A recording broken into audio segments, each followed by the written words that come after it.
god, it's like Whoa. you never left. A raid? 21 people? What is this madness? This is crazy.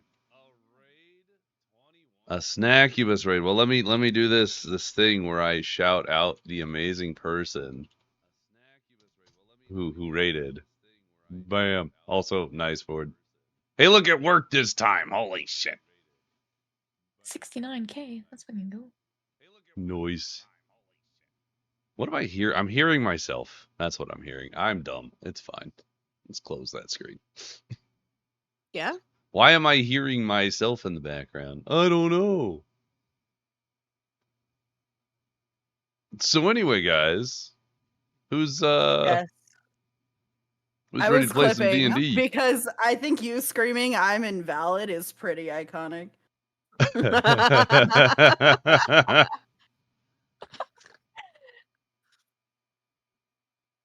But anyway, hi. But anyway. But Hi, we're anyway, here. why are you? And then I got Why high. is this Hmm? Twitch? Nothing. It's fine. Twitch.tv? Twitch just hates me. It's fine. It's okay. I feel like. I did remember to change my reactive this time though. Before you Whoa! started. What?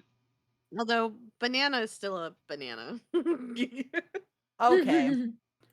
Listen, I was on Liari and I was like, this isn't the place. So I changed it to Banana Bras. And now I'm banana now bras. I'm invalid. You just can't win, is really what I'm hearing. I can't. There's too many things happening at the same time. I can't be everything. I'm sorry. All right. I'm in the zone. I've clipped. Ready. I gotta check my chat luck. Whoa. Whoa. What did I win? What did I win? What did I 8? Wow.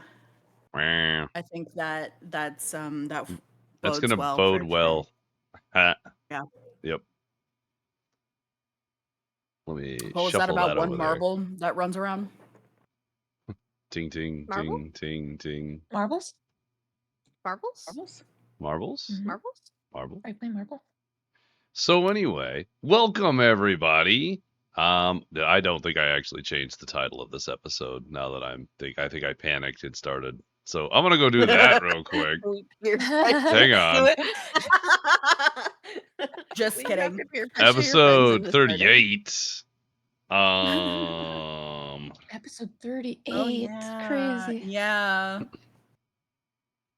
We're so old here. We're doing great, honestly. What a go live notification that is. Hee hee ha ha.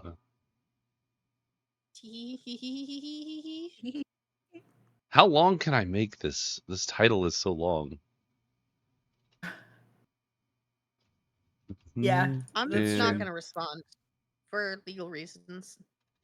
Ayo. Hey yo. Oh, Boop. Okay. Ford really ordered one of everything, huh? What happened here? I Yep. needed an I'm invalid We have a soundboard. small That's treasure rude. of dreams story, but I don't see DM's Ford choice? who's giving. Well, DM's choice was on the inspiration, though. No. Oh wait. Your Duolingo. But Ford, who do you want to Okay, give wait, your yeah, dream story to? Lol. I gave you a freezy streak. You're good. Huh? Liari Dream. Liari Dream. Okay. That's perfect because in game we're canonically sleeping right now. So I will tell you what I dreamed about because I was the only one that didn't get visited by the fucking dream demons. So I was sitting there Dreamins? and I was the dreamins. You're welcome. Anyway. So there I was. So there I was when I was yeah, I was sleeping away, and today was a very like stressful / like busy day, and so I just went to sleep, and I was dreaming about. Oddly enough, I was dreaming about the like candy cane panties because it was on my mind before I went to bed, but I was too tired to check if I still had them. And I just sat there. And then my brain took that and like switched it to like, now I'm dreaming about candy canes. Now I'm dreaming about peppermint. Now I'm dreaming about sweets. Now I'm dreaming about things that I could do with sweets. Now I'm dreaming about... Then I was like, you know what candies kind of look like sometimes? certain shaped candies look like certain things, and I was like, I wonder, I sure could have some of that. And then I just sat there, and then I was just dreaming, and it was a dream cycle. The end. That was... And I remember none of it when I wake up. Outstanding. What an outstanding dream. That's how I dream, baby. Okay, but can I talk about the fact that I had a dream, actual IRL last night, about a baby? So someone around me is pregnant. Oh. Because it's the only time that I do know about kids. All right, There's it's truly me. hypothetically only one option, unless, Blaine, are you... I'm a seahorse, baby! I mean, Oh, Walter I was came into my thinking chat Kelly, earlier but- and was like... Walter was like, hey, yeah, it's me and you're the father. And I was like, I don't think so. That one's not mine. My cat is pregnant, so This is Your true. cat Your is cat pregnant. is pregnant. Does that count? Like, does that work towards I don't know. I'm not pregnant. 'Cause I can tell you that. anytime that I dream about, like, it was so distinctive too. Like, I can remember what this baby looked like. What color it was was- its hair? It had brown hair. He was very tiny. He was very small Very small? and very squishy cheeks. Very squishy cheeks. I don't know. Someone's having a kid though, because I never dream about babies, and there was no reason to prompt me dreaming about babies. So someone's having a baby, and it ain't fucking me. So Yeah, how wild would it be if it was me? It would be Wait, so impressive. I would be so shocked. Yeah, I I would- would really be shocked. I would simply pass away because it'd be like that would be my literally last guess. Yeah, Wow. I don't believe in miraculous births anymore. We were a one and done. I'm sorry, I don't think Poseidon just decided to come out of the ocean for you for this one. Oh, that'd be sick. I get some like sea foam dripped on me, and then it was a problem.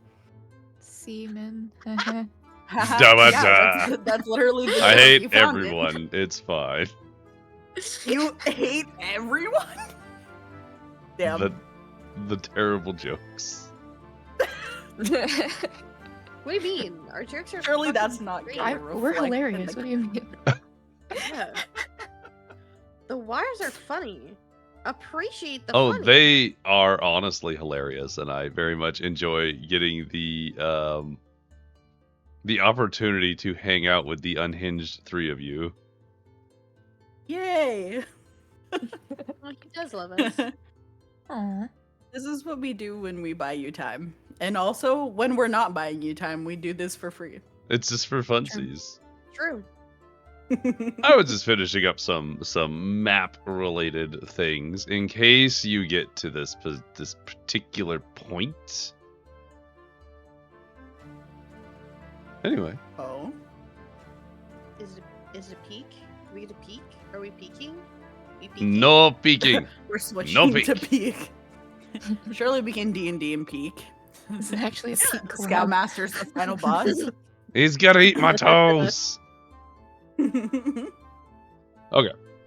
On that note, now that I'm done with my shenanigans and very happily ready to begin this session, let's start off with. I actually Mr. have DM, I'd here. like to roll to steal your panties. Oh yes, hang on. Let me switch. Let me wait, switch that's the wrong screens first. However, that being said, Pyri is also up for recap. That's true. No. No. Okay. I'm switching the screen to the live screen. Huzzah!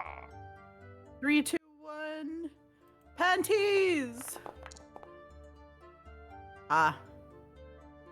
I believe. Do you have inspiration? Was inspiration given it for it? You choose where the inspiration goes. Oh. I was chosen for Dream Story. I see. Okay. You also need a small treasure. Because reasons, I am going to give the inspiration to Mads. I think that's best because I was worried about that too. And small treasure. Let's get a small treasure, shall we? Hang on. Small treasure. Where is that page? There it is. Boop. Boop. Huzzah. Huzzah. Huzzah. We Huzzah. have amazing. And let's go ahead and publicly roll a d4. We're going 1, 2, 3, 4, just for everyone's visuals. 1, Liari. You have managed at some point this morning, you've woken up to a slip of parchment with the phrase, "I am not dead," written on it. I hate that. Mr. DM, I'd like to roll to see if I recognize the handwriting on Oh, that. you absolutely should. In a good way or investigation. bad way? Investigation, Slay. Awesome.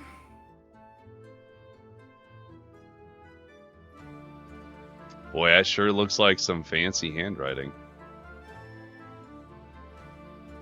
For a 22? That's what you get? What was the DC on that? Infinity? Infinity.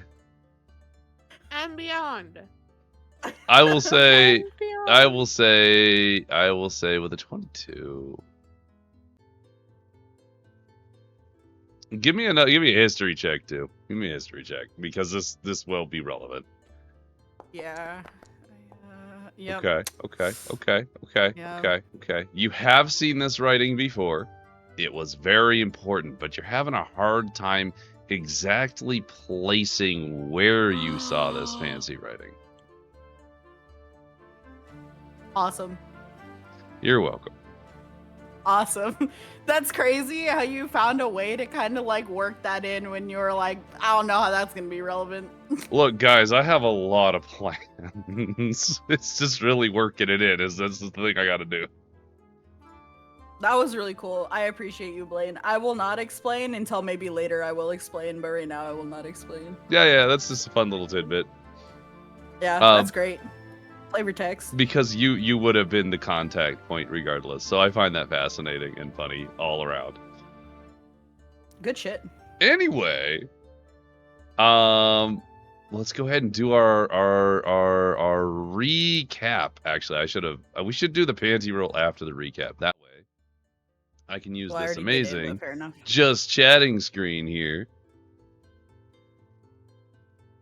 True. So, Pyri. Recap. That would be so fucking for real. I don't know. You Okay. started We were in at the North Pole. yeah. You had been strangling Oh, right, Buddy the elf. Right. We were strangling people. Well, I was strangling an elf. Poor it's Buddy. Fine. He's already blue. Oh, that's hilarious. I was strangling an elf. I remember we went on a tour. We went on a tour of Santa's crib? ?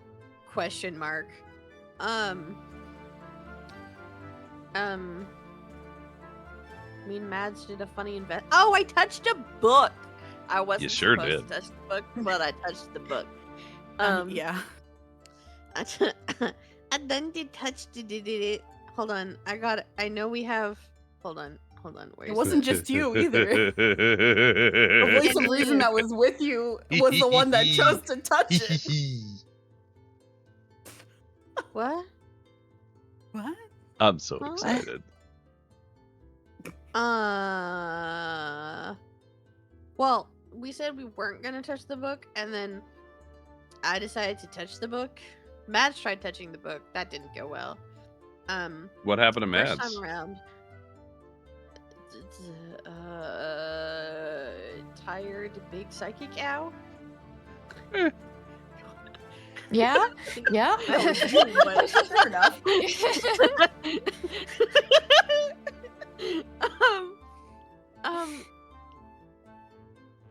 I touched the book a second time because I was like, no, I got this. And the book, it done did the speaky to me. That's in player notes if you want to look at Yeah, that. I'm looking at it. Creepy book. I had to roll a bunch for that, and every time it was like,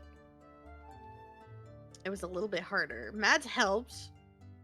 I remember that because we had to do some casty bullshit for me to roll better. Yeah, that was a full group effort. We put our everything into that. Yeah, but also yippee for Pyri's weird rolling luck. Yeah. Honestly. That was amazing. Book said 4 horsemen, anchor for the hunt, conquerors of worlds, and crumbling psyche. Oh, we found a door that had space behind it. Uh-huh. Joe's one and only nat 20 ever. Right? Because Joe opened a funny door that we shouldn't have probably opened, but we opened it anyways, and we looked inside and we saw space, question mark?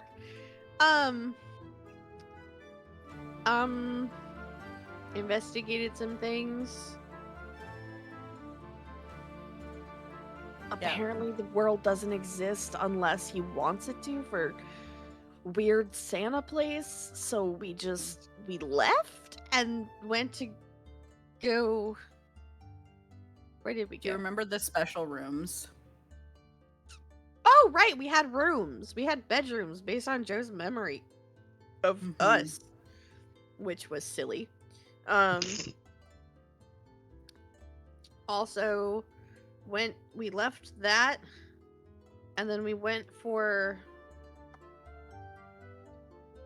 I don't remember where we went after that, other than home, because Pyri was tired. Pyri was sleepy because she touched a book that she shouldn't have touched, and it made her very, very not okay. That's true. And then she went nappies. The end. That's all I remember. I don't remember what we did between. I remember we left, but I don't remember if we did anything specific between other than just go back to the inn. After you left, you did just go straight back to the inn. Okay, that's what I Yeah. thought, but I felt There like was maybe no we in did between. else, Something but- happened when you went to sleep, specifically. That was the last thing that happened, and we left on a pretty big cliffhanger.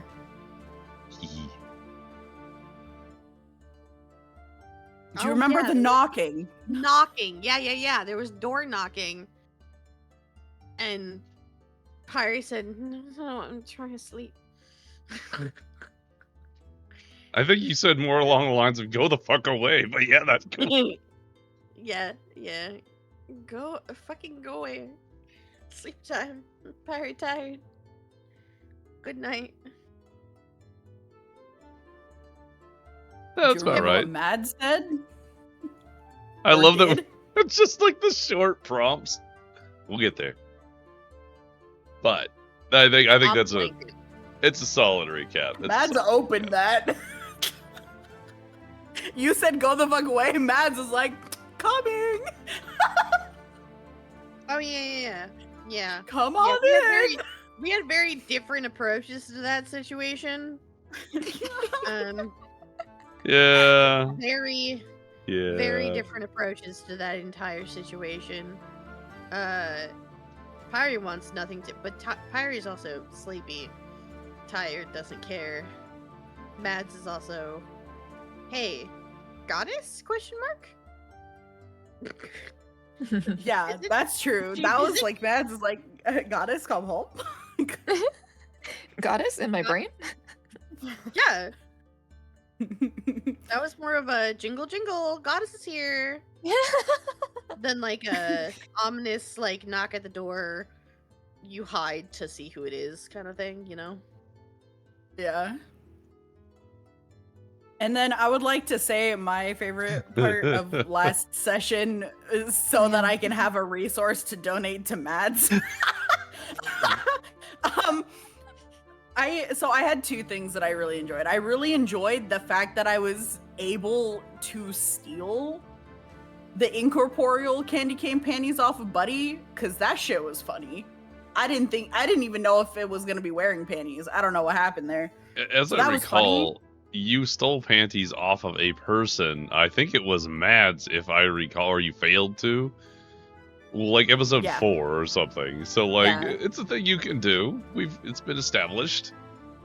Yeah, more so it's like I know I can take them off of awake and moving people through some sleight of hand bullshittery and knife work, but specifically I didn't know if the funny Buddy was going to have any, because Buddy doesn't know who he is or what he is or what he's doing, or Anna didn't know he's if gonna she was disappear. accidentally fist an elf, like she fisted I didn't know if I was gonna reach in and there was gonna be a void that licked me for some reason. Like, I don't know. Yeah, you it know? seems like that was really weird, funny. right? You know?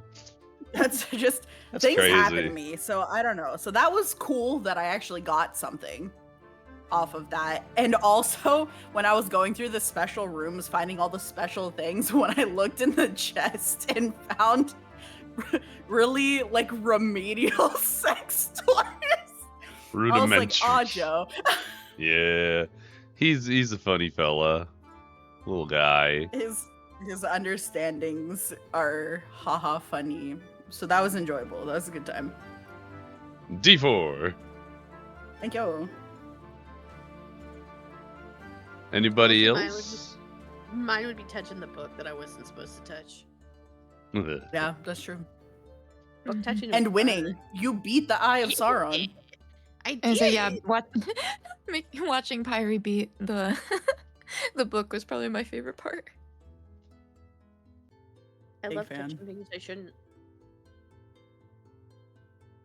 It was your rolls too. They were so good. Actually, yeah. Mhm. I did Every want single to make sure I mentioned this because I don't know if I actually mentioned it previously.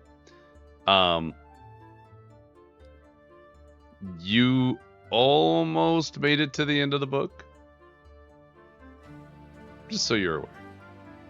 Yeah, I know. I think you told me. Yeah. And then I think I like just failed the last roll or something. Yeah, like you got to that last roll, but it's a lot of pushing to get there, so. But you did get so much information out of that. So well done indeed. And then Mads did see Sauron, which is fun. Okay, D4 for you. Yeah. Any particularly favorite parts there, Mads, or did I miss it? Was I typing at the time? Oh no, I was watching Pyri beat the book Oh, got you. and D4. helping. You did. Good stuff. All It right. was a really big group effort between like the boosting spells and everyone donating a D4, and I think there was an inspiration at some point. Y'all So chat helped. are getting so good at this. Like I'm very impressed with you guys. Like claps over here. All right. I think this is a great place to begin episode 38. And we shall begin just during your guys' sleep. We shall come back into it. So, let me do that. Pyri, you heard the knocking in your brain, and you told it, go away. Yep. It went away. Fantastic. Sleep time. Mads, you heard the knocking in your brain. You did not tell it to go away. Nope. Let me make sure, because I didn't put this in here, but that's okay. Make That's sure okay. you I don't will put it insert in them. as necessary because I don't know which way we're going to go. So, Mads.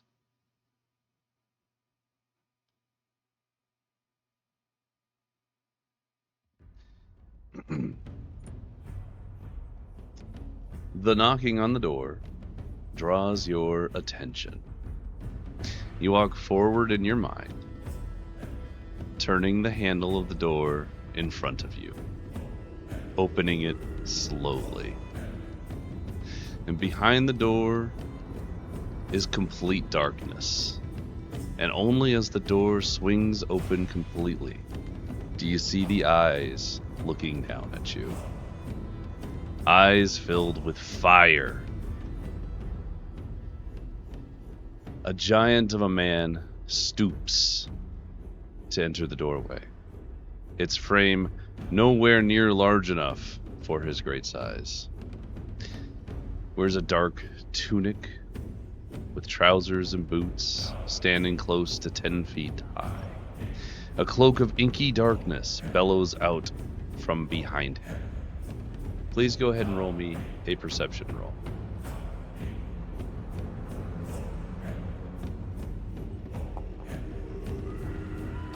Oh, it was so close.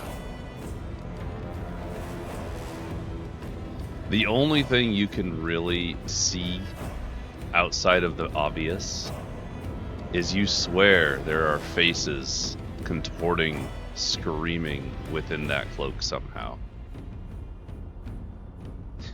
The individual stops after entering just before you, only a few feet away, staring down at you, as if judging you, weighing you. You feel those eyes burn into your soul, just like when you opened the book. The man seems to materialize a great scythe in one hand and leans backwards, preparing to swing. But before any further movement happens, a commanding voice rings out from behind you, one you recognize immediately. "Hold," says the voice. Now, I have a particular choice that must be made by the player, and I will send a direct message to you. Whoa, we don't even get to know. I need to send one more file. Hold on. There you go. Oh my god, Mordred. I have been sitting on this for so Well, that long. I've never considered this. Hold on. Is this our Take a moment and decide, morality because check we're getting all I- game? I have two options available, and it's entirely up to you. Can I see the other one? Oh no, it's just that's the only one I have for image-wise. Oh, I Yeah. understand. Okay. Otherwise, I have an alternate. Oop. I have like an alternate description depending on which way you go.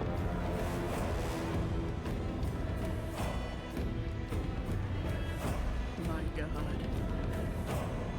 Oh, it's an intense I'm so choice. torn right now. I'm so torn. I can either do this for the funnies and it'll always be funny, or not. It's a yes, time meme to one flip way a or the coin other. for content It's a or meme. for personal satisfaction.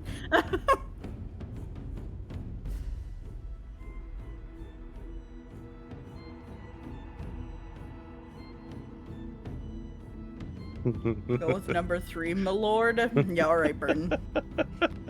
I choose option number Z. Oh my god, alright. Then what I need is I will be shuffling us very quickly. Oh, I see that we are here. Yeah, let me put this in real quick, since no one can see what I'm doing. Hee hee ha ha. Yeah. Because I wanted to be sure before I did any of this. Oh.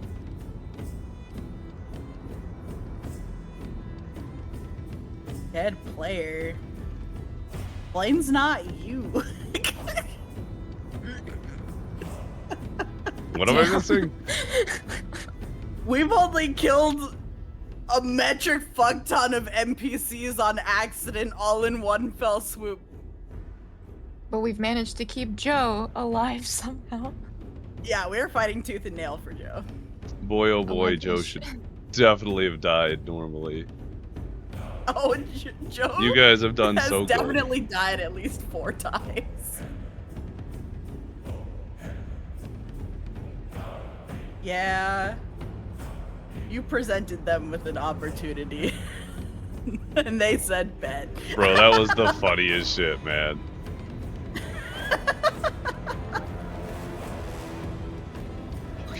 It's Okay. I totally have that funny. prepped and ready. We may now continue. No more stalling. Thank you for your waiting. So, as the individual readied their scythe, a voice familiar to you, Mads, calls out, "Hold." Let me go ahead and throw us over here.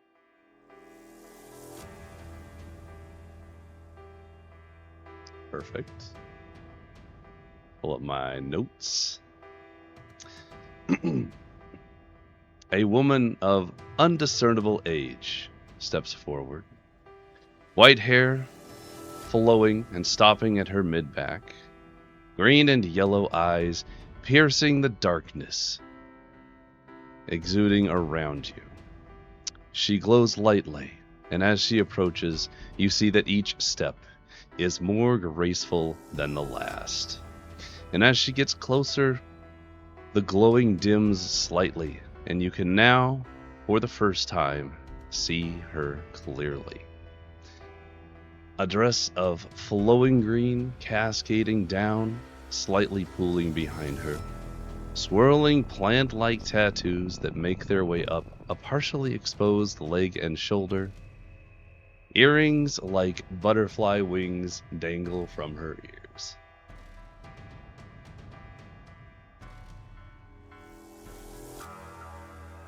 The woman continues her graceful walk until she stands slightly ahead of you, toe-to-toe with the man in black. She tilts her head upwards ever so slightly, and without even a flinch. She speaks clearly, concisely, with authority. "This is my vessel, and you shall not touch it. Leave this place. You are not welcome here." The man in black stares back at her, the fire in his eyes rekindled. Without any visualization, you feel as though the air surrounding them becomes electrified, the static causing your hair to begin floating on its own. A wind picks up seemingly from nowhere, emanating around the two individuals in front of you, forcing you to lean forward as not to be blown away. In a sudden flash, the man begins glowing a dark, sickly orange, the glow flickering as if he himself was a fire raging out of control. And in the same moment, the woman is encompassed with a red haze, a mist that seems to clash and push against the fire. Give me another perception roll.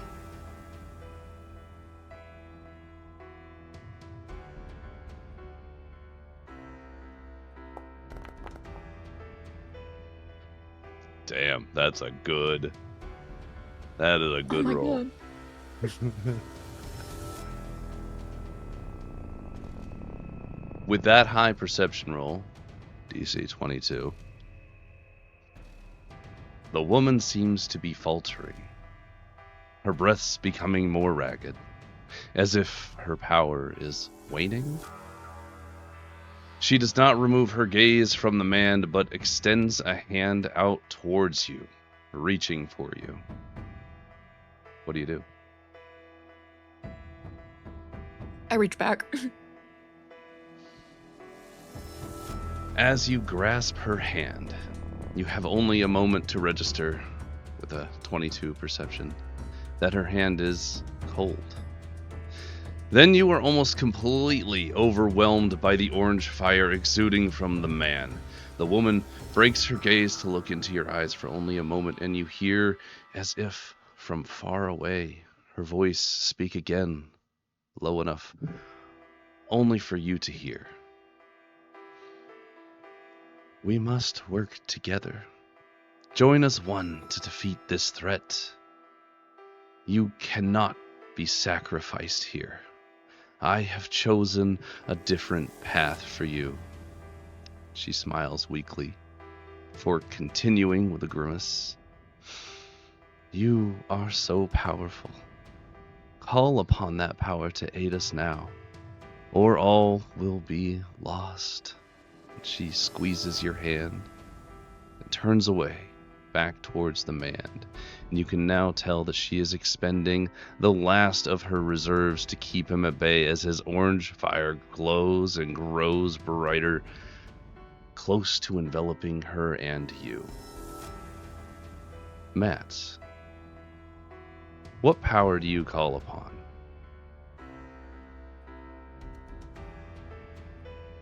Like, power that I already have? Mm-hmm. Power that you already have? My veil magic? Mm-hmm. Mm-hmm. That seems like an interesting thing. Go ahead and mark a slot of that off, would you? Yeah. You expend a slot of veil magic, and you feel the power surge forward. Practiced, protective, powerful. As a golden bubble appears around you, and a shield of golden energy appears between you, the woman, and the man. His eyes break away from the woman, from the goddess, and look at you, boring deep into your soul once again. Give me a Constitution saving throw.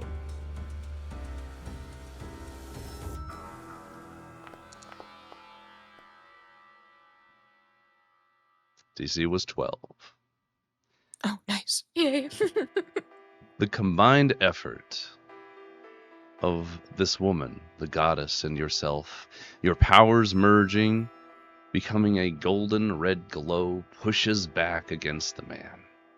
The fire in his eyes is brighter now, full of rage, full of anger. But you manage to step forward, pushing him back through the doorway where he came from. As he's being shoved away, his power flares one more time and threatens to overtake your own. And what can only be called a battle of wills ensues. Give me another Constitution saving throw.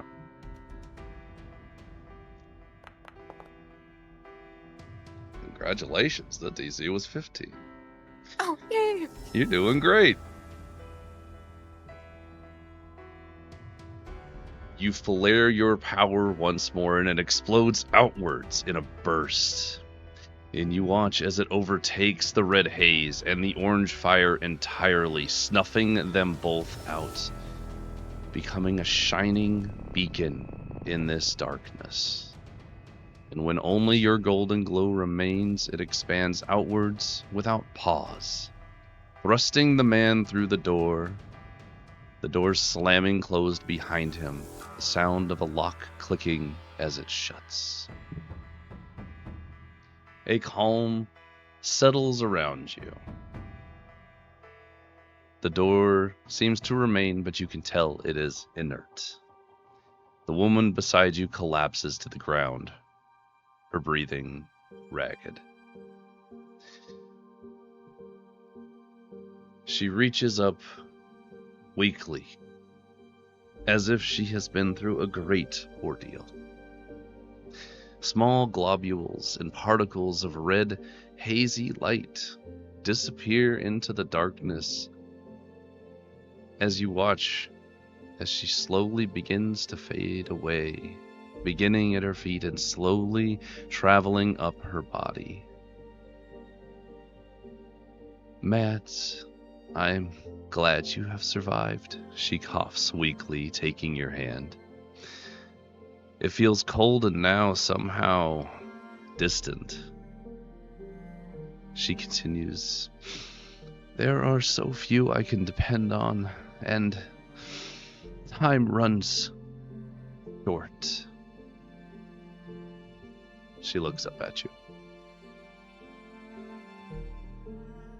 as if waiting for a reply. What am I going to do, goddess? What do I need to do?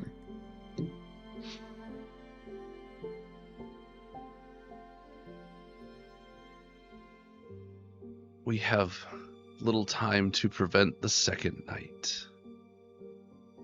As you sit next to her, the woman fades more, her legs gone completely now, and her torso beginning to fade as well. Can They I, like, work. Am I still holding Yeah. your hand? Yes. Like to like grab Her her other hand. one as well. Okay. Her hands are still currently not faded, so you can grab both. They work against us, against life, she continues, wheezing slightly. They don't understand what they do. They don't understand that it will end everyone and everything. Mads, the first night, do you know what that is? No, goddess, I don't. It was supposed to help the world, she says, voice full of melancholy. But they just wouldn't listen. They stole it against my will, and the world paid the price. And she smiles grimly. But now they suffer just like I do. She shakes her head, as if dispelling some thoughts, before looking into your eyes once again. Mads, they have the key to the lock in their possession now. The key will fight against them, but the key will fail eventually. Her voice grows softer as she continues to fade. Only the two hands and her head still linger, the motes of the remaining parts of her body floating off into the darkness. You feel a very slight squeeze from her hand into yours, as if there's very little energy and power left in her. It will take them time to understand how it all fits together, but you must hurry. You must find me. We can stop will. them. I know you I'll will. find you. We will save you.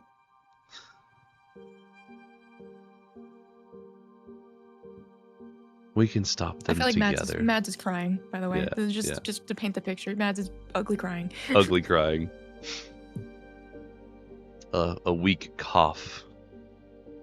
As more motes disappear, particles of her fading body drift into the darkness, and only her eyes and the tips of her fingers remain. You can do this, Mads, and together, you and I will stop them. As the last of her eyes and fingers fade away into the motes, you feel her hand disappear entirely. You hear her breath, a sigh of relief, as she says, I'll see you soon, Mads. Until then. And you feel her disappear from this dark mindscape. And while you sit there, drowning in what you feel to be immense sorrow, you feel your connection to the goddess sever entirely. You wake up covered in sweat, lurching upwards into a sitting position. You turn your eyes to the lotus you carefully place on the nightstand, and you watch as a single petal wilts and falls to the floor. You no longer have a connection to the goddess. And that's where we're gonna begin today's session. Welcome up, everybody. You Man, started this session by killing my wife? Mordred really added me to D&D and then immediately killed me. What the fuck, man? What the fuck? Also, it's kind of funny that we've all low-key made an appearance because Pyri was raised by the Snackubi, which infers that Sunny is real. Shai has now become real as the goddess, and then I was a little toy that we found in Krampus's Oh my factory. God. Ooh, I forgot about that. I fucking forgot about that one. That's crazy. I can't believe you killed our wife. You don't know what's happening. Mads hasn't told you about it. You don't know. Come on, Yeah, our Steven. characters don't, but we'll remember. I know. You just killed me in front of me. How does this? I'm legitimately interested in how you feel right now, being that your OC has been taken and used and killed in all of like 5 minutes. How do you feel? Well, I'm a little upset. You know what? I'm sure foresty. I'm sure there's a seed. We can plant them somewhere new. So true. me Pyri in the can do a ground lot again, with a little. right? Surely that's how it works. Yeah, really, that's how this works, right? Right? Oh boy. I'm just gonna put the lotus in the ground. It was a good 303 years. And it really just vanished like that. Just like that. Right in front of me. I So- just got so- Thanos snapped. I sure was enjoying the self-sis though, because I'm pretty sure I ordered that like 10 episodes ago. Or more. Whenever Philip Doomer showed up, and I was like, see, it would have been funny if I tried to hit, but 1, he disappeared. 2, I disappeared. And 3, what does that mean if I'm banging myself? You're really into narcissism. Yeah. That's exactly what You that don't means. have to Thank say you, it like doctor. that. No, see, if I say it verbally, you Red can't flags, ban am I me. right, ladies? Ayo.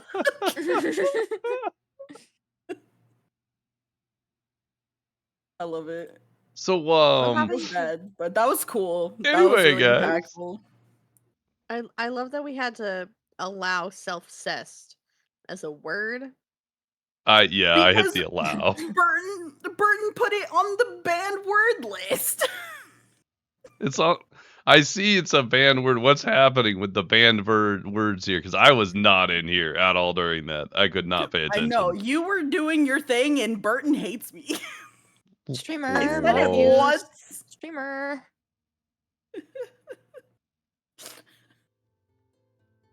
Yeah, it's a good time. Anyway, we're here. There sure was a lot of chat happening while y'all were doing your thing. I do see that actually. Yeah. So anyway, Glad Mads lived though. That's if awesome. We get if to y'all continue to play haven't D&D. taken your long rest, go ahead and take that. You do you're all awake, and it is, nice and early morning, say 8-9 a.m. You guys are feeling rested and not at all emotionally scarred. Oh. In theory. Yeah, I dreamed about candy canes. So if And I candy say war shaped- in chat, does it work? I can still say more. Ah. Why is vor an allowed word? I mean, self says too, but like, you know, whatever. Oh yeah, I'm VIP. Oh wait, no, I'm getting. No, but I have power. Oh, I can see. I I see. can allow it. I can see. allow my wife to say more. There's so much to unpack here. What happened was It's not very often I get the auto mod message. the illusion of power. Your message has been checked by mods.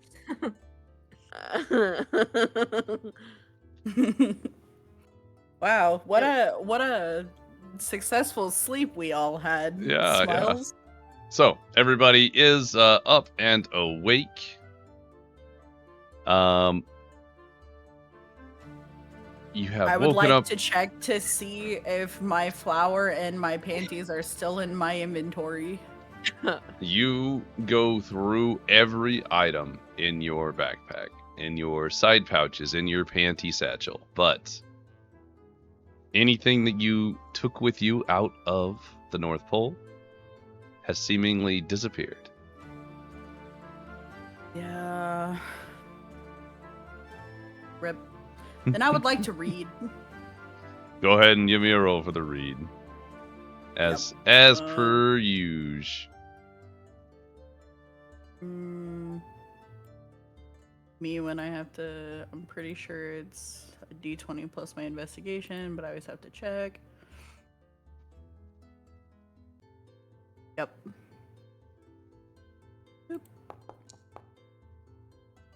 Ooh, Damn. well, you got That's some my really good rolls first previously, rough one. so Yeah. yeah, no. Alright, it's still plus 10, but it's. Mer. So anyway, do you guys make your way out of your own private rooms into the what I want to call the suite? Yeah, sure. Yeah, because I want to imagine- complain that all our stuff is gone. No. So all of you make your way out of the laughing, or not out of the laughing cat, but out of your private rooms in your suite into the main group thoroughfare. And you see all around you is Pyri, Liari, and Mads.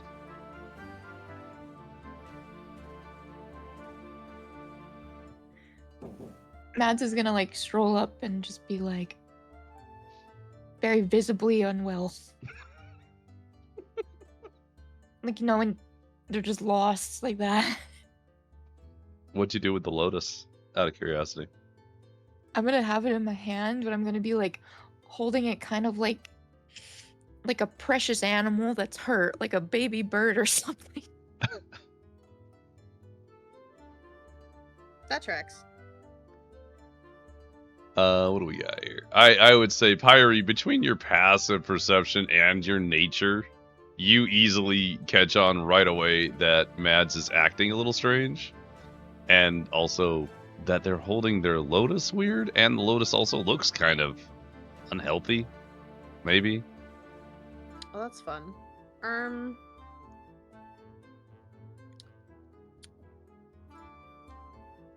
Pyri's simply gonna stare at Mads and like sleep.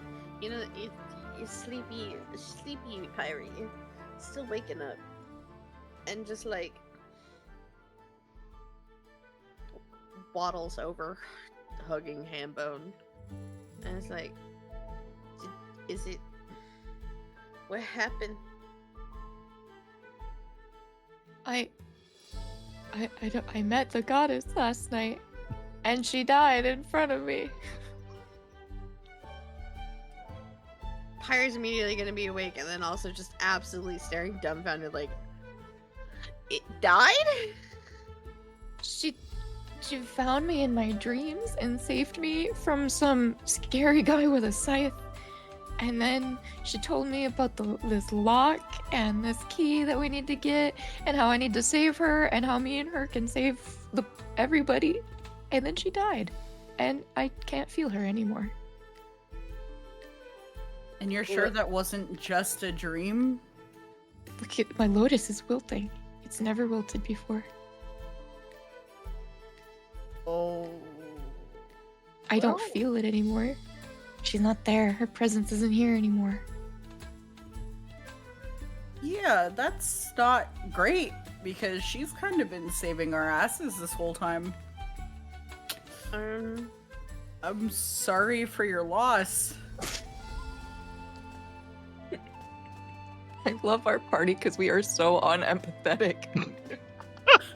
Did you try watering it? What? I was being serious. I'm sorry for your loss.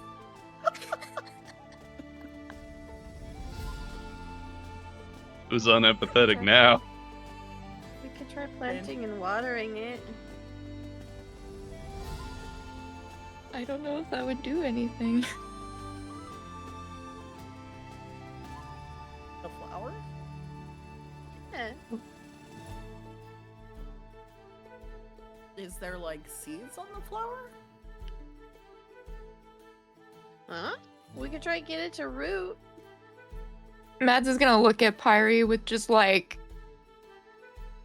the tearful like peeing eyes and just help me, Pyri. Okay, we can try it. And she's just gonna like, you know, when like you're just like guiding like a sad person or whatever, like over to something, you just kind of like wrap your arm around them and be like, okay, it's okay. Just gonna. Do you want to hold the flower, or can I take a look at it? Mads is gonna sit there and like kind of. Okay. I'm gonna just kind of plop it in Pyri's hand, but like really gently, just like. Mr. DM, Yeah. can Pyri roll a nature check to see if she can at least like repot it so that way it starts rooting again? Yes. Like propagation? I do have a Or water follow-up propagation? question regarding this. Uh-huh. As I recall, Mads, you were the one who has read about these flowers from Eternia, if I recall, at the library. Mm-hmm. So, objectively, your character is familiar with the fact that they don't survive outside of Eternia. Yeah. Okay. We're in denial. No, that's fine. I just wanted to make sure, because, yeah. With that in mind, Mm-hmm. Pyri, I will say, because you are so plant-oriented, you absolutely have all the tools you need to do this, because that makes sense to my brain. So, Yes. go ahead and give me a nature check. Yes. What? Wow. Still a 14. The fact that it's 14, though. You want a D4? How many do you need? Pyri, as you are planting this, you've gathered the pot, you've got some nice soil, you know, you're putting it in, and as you're, never mind, you've been granted inspiration. Please re-roll. Very kind of you, Ryan. Boop. 23. Much better. Wow. Much better. Okay, that'll be less traumatic. Dramatic. Jesus. Pyri, you carefully, gingerly even, pull out your best, some of the best soil you've got, a really nice little pot, and you put the lotus in there. You kind of do just a very light snip on the end of it to kind of get the root system started, smear it with a little honey, and stick it in the soil, give it a little water, as carefully as you can. But even though you're being extremely gentle with this lotus, a handful of petals still fall off.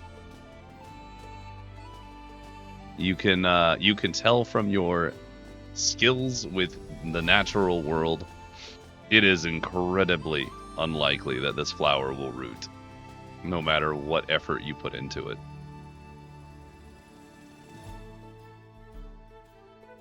That's rough, buddy. Depression. I'm gonna be like, Depression. oh. Ooh. maybe we just give it back to Mads, Pyri. Maybe that's... I don't know if that's working. Pyri is gonna just like be like, I did the best I could, and like gives the little pot with the little flower just to Mads, and just be like, I'm sorry. I don't know if it'll root. I don't think it will, but you can hold on to it. Yeah, I think I will. Okay. Pyri's gonna give Mads a little like pat on the head.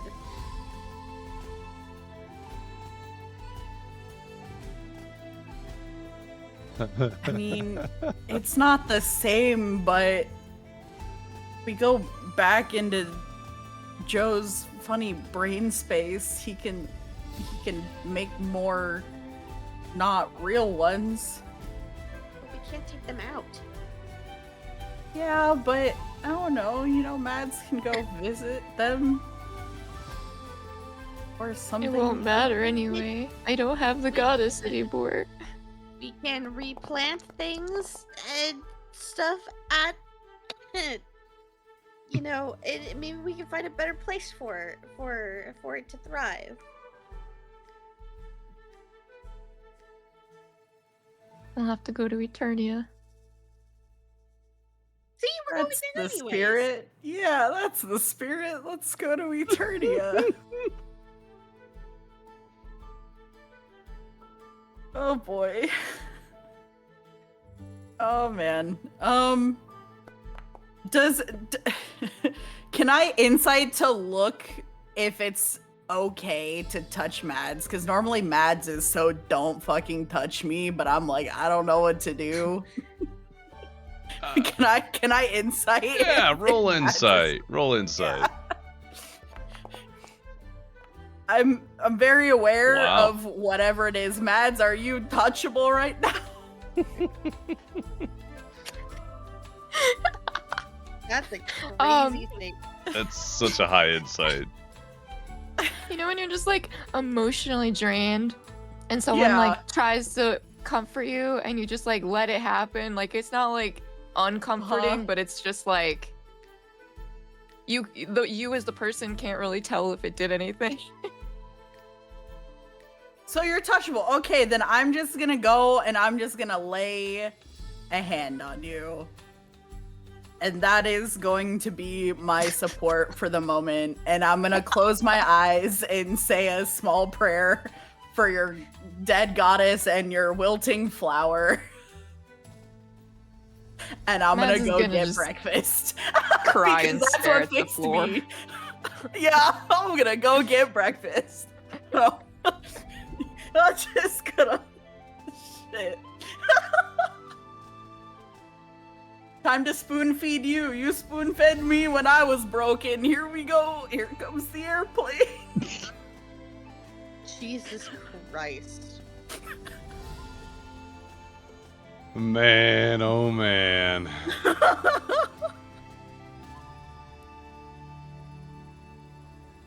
Depression arc. Yep. And you were already an alcoholic, so I don't know how worse this is gonna Oh, get. so true. I forgot I have a bunch of moonshine in my backpack. You Oh, sure fuck. do. Because I couldn't Mads use it gone on the blind elf. Because he today. doesn't. You can't drink. So, what are you guys doing? Making your way downstairs? I mean, I guess they can come downstairs if they want. I was just gonna bring food back up. Oh, but yeah, if they you come can do down, I'll that. Just, yeah. Absolutely, you can bring that up. Pyri's So- just gonna kind of sit with Mads and like, I don't know, put Hambone in Mads' lap and just like take Mads' hand and like start petting Hambone with Mads' hand.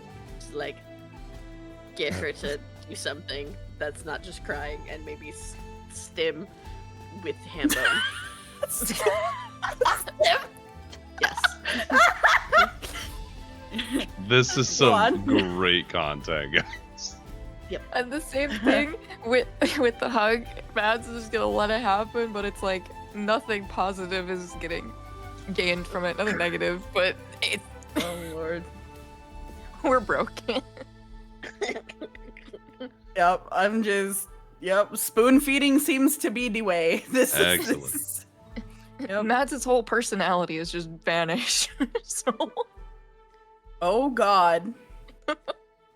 Don't say that. We've all taken turns. It's Mads' turn. I love breaking my players. That's great. Yippee. Yeah. I'm so Yeah, sorry. I can't wait for Mr. DM hates us. It's just Literally. it's good for you, you know? You'll come out stronger. Happy. Yeah, Hey, this was is how we force party bonding because we don't just naturally get along. So he's like, fine, trauma bonding it is. Look, you gotta bond the nice way or the bad way.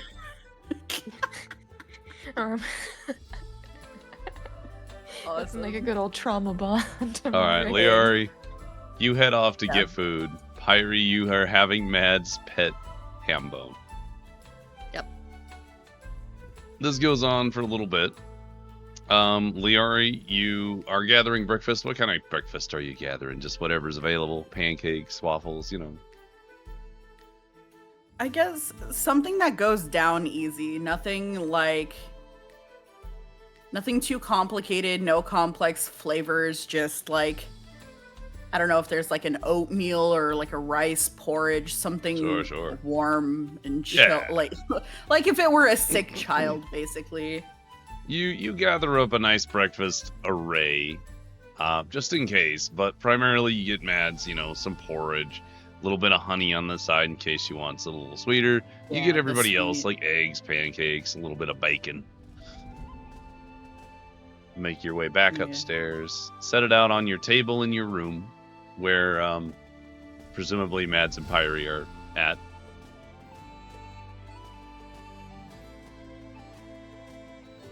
Well, I don't think Mads moved, so Yeah.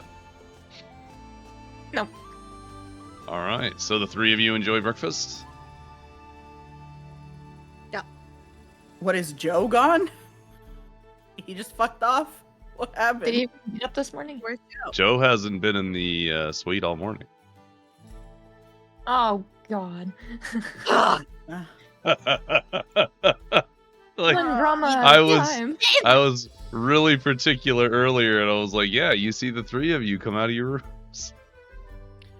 Where's Joe? Where's Joe? Yeah, because I bring the plate for him, and then I'm like, wait, where is he? Where'd he go? Speaking of, I should probably. Guys? Okay. Maybe he's gone too. No. He's not gone. He's just. I mean, he has his own Here. room. Pyri's just gonna You get knock up on his and like door. walk over and knock on his door and be like, Joseph, Joseph, You knock and knock. There's no response. I'm busting that door down. Oh god, we are so Do you door just phobic. slam into it, or Pyri kick. all right, Pyri, give me a Is it strength even roll. locked? Did you jiggle the handle? Nope. Jesus Christ.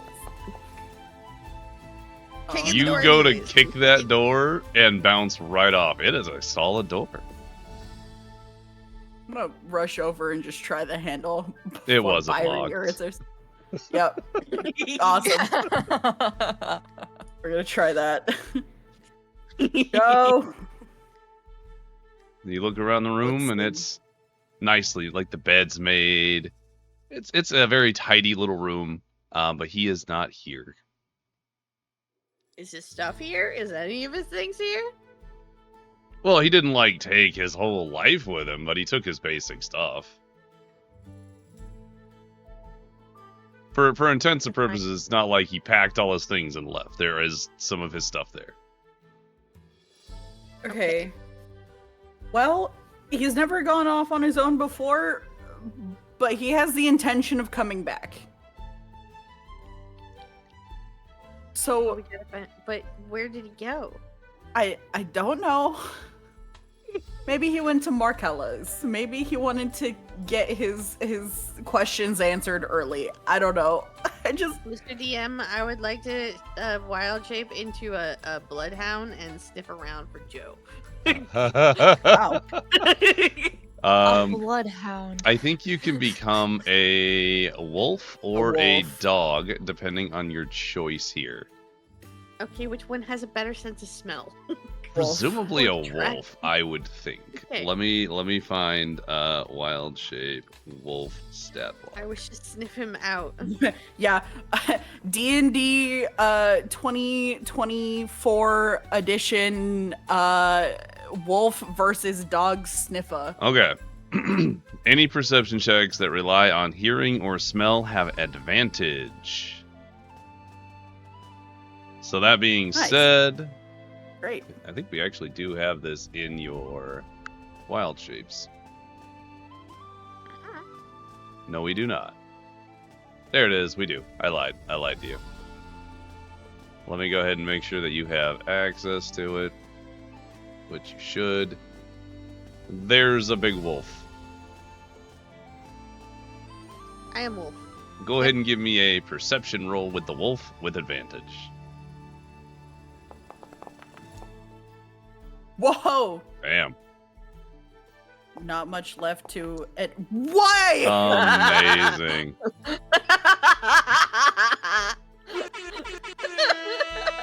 Joe was here the whole time.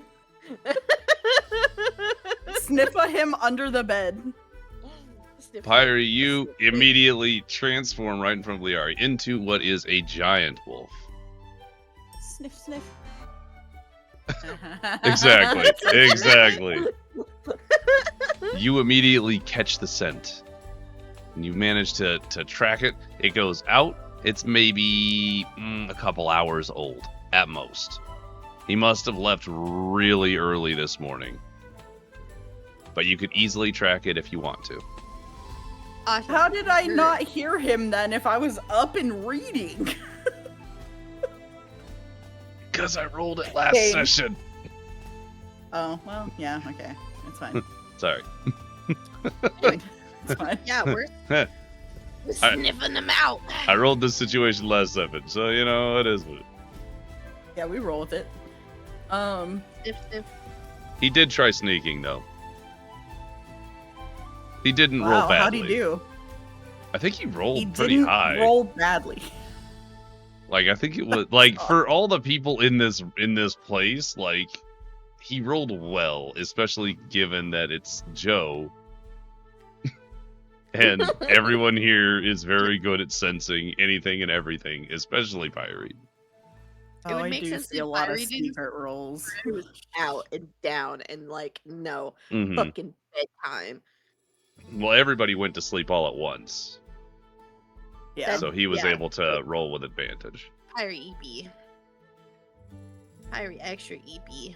So anyway, yeah, Anyways, he headed out early in the morning. I'll say for all intents and purposes, maybe before you were reading, because he has been where he's been for a while. Whoa. We sniffer. You gonna just Okay. follow the scent? Yep. I'm gonna Okay. throw Mads up in the Mads saddle The mad saddle. and grab the bowl, and I'm gonna spoon feed over my shoulder as we follow the wolf. You're carrying the lotus, or is Mads carrying the lotus? I'm Mads is holding the probably lotus, carrying like I'm just, like, bringing hugging the it to porridge. my body. Oh, I see. I'm like shoving bacon in my mouth, and I grab the bowl of porridge, and I'm like spoon feeding it over my shoulder. While they're following me. Yeah, that makes sense. Okay, cool. Mads, go ahead and make me a dexterity check with advantage because you're harnessed and Liari is quite sure-footed. However, any jostle might cause that lotus to lose more petals. That's so sad. I know. Don't jostle. I'm sorry. Am I Did you helping say with the saving dexterity? throw or ability check? Oh. Saving throw at advantage. Whoa, Don't okay. jostle, Damn. I don't need to baby. help. You got it. All you. Okay. Okay. You are very careful and manage to not lose any petals. You're blocking the wind as you move quickly through. You're carefully gyroscoping the bottom of the pot and making sure it doesn't bounce too heavily. As Liari chauffeurs you through the streets. That being said, before you even get out of the tavern, Big Wolf is bounding down the stairs. You terrify the person behind the counter in the front of the establishment as Pyri, you burst through the doors out into the crowded streets of Melody Cove in the morning time when everyone's on their way to work or doing their jobs or just out for their morning things. And all of a sudden there's a giant ass wolf running through the streets, closely followed by a very... I see how our tunnel vision has now created a problem. While not terribly... It's just sniffa. We following that scent. We sniff. You're ignoring everybody. There are some people screaming, jumping back, hiding in alleyways. This has attracted some of the town guard. However, Liari, you running and the wolf moving at their quick speed, I would like for you both to give me... I'm going to go ahead and make this a luck check for funsies. It's just a straight D20. Luck? Okay. Just strength. Just for shenanigans purposes, this isn't really a check so much as just going to determine how this rolls out. Ilson 19 as That's a solid. That's solid. Okay. Since you two are the two that are actually moving, that's fine. I want to join. Mads I want to be part of this. Mads is whipping me to go faster. As you guys make your way onto the streets and start flying through them, you're moving so quickly that it's hard to keep tabs on what direction you're going with the jagged twists and turns that this sniffa wolf is taking.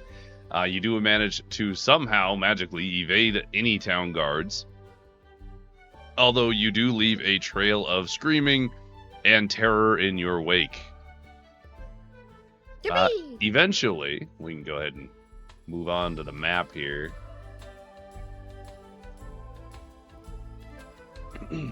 Eventually, you all do make your way back to the front of that hot chocolate shop.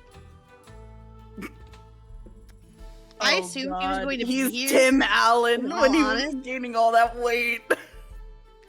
Sorry, go on. I assumed he would be here because hot chocolate wasn't open last time, but Wolf is still funny. So as you approach, would you all...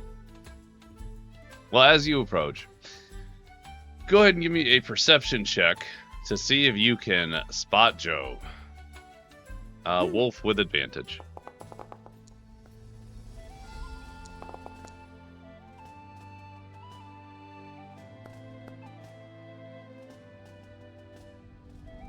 I'm sniffing. Sniffer. Okay. Sniff. Mads, what are you're you looking focused for, on the maybe, boy. Lotus, or will you be joining? I'm focused on the Lotus. Okay. Matt isn't here right now. Please take a message. Liari and Pyri, looking around, you peek into the hot chocolate shop. It is early morning.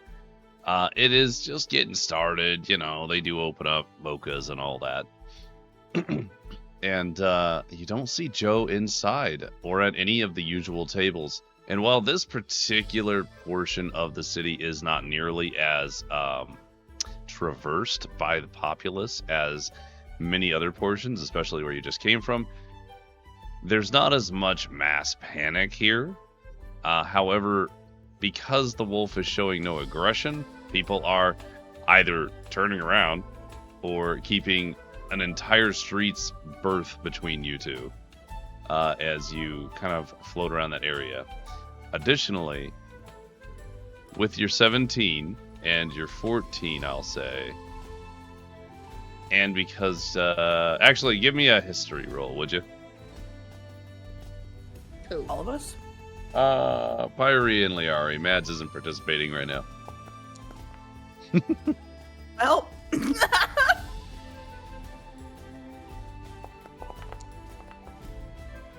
Nice. Good. All right. You. Liara, you don't see Joe at all. You're getting concerned. Pyri, you follow that scent, just sniffa, and then you kind of lose it.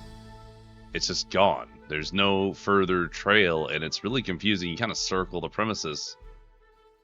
And then you see a little shimmer.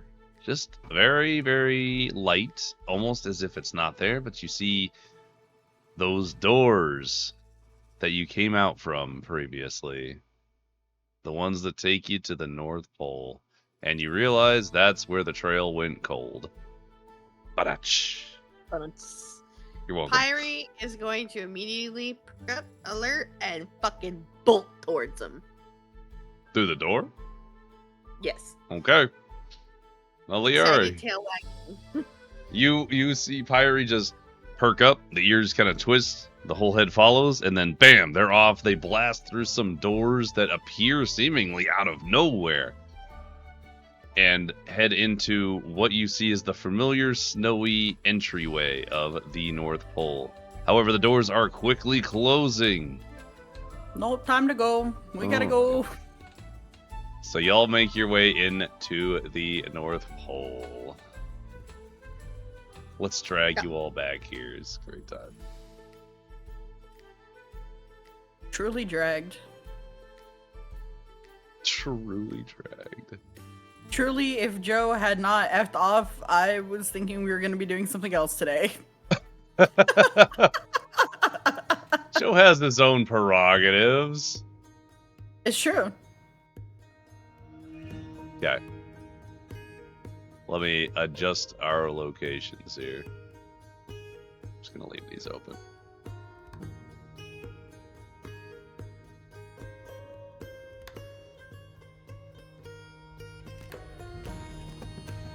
Where the fuck did I put Buddy? I did not move him. Nar! Nar! Mr. DM, I'd like to research my bag. Absolutely. So the first thing you do is you rush in here right after Wolf Pyri is recheck your bag. Go ahead and, you know what? No roll needed here. As you recheck the bag, there is no items and like no buddy candy cane panties in here or anything like that. Well, the stuff doesn't respawn. Anyway, do I see Joe? So as you guys bust in, Pyri in wolf form first, you do see Joe sitting at one of the small tables across from Buddy in deep conversation, sipping on what looks to be some sort of hot beverage. Son of a bitch, we're not supposed to drink the stuff here. Pyri is gonna be very excited to see Joe, and just, you know, when big dogs do the big pounce and like licky face. Yes, that is what Pyri is doing. So, Pyri, you bound over in your wolf form, jumping, and right before you get there, Joe hears the sound, turns, his eyes widen in absolute terror as you blast into him, throwing the chair over, blasting him onto the floor about 10 feet away, and as you land on top of him, you give him all lickies on the face, and he realizes who you are. He's, oh, hey, Pyri.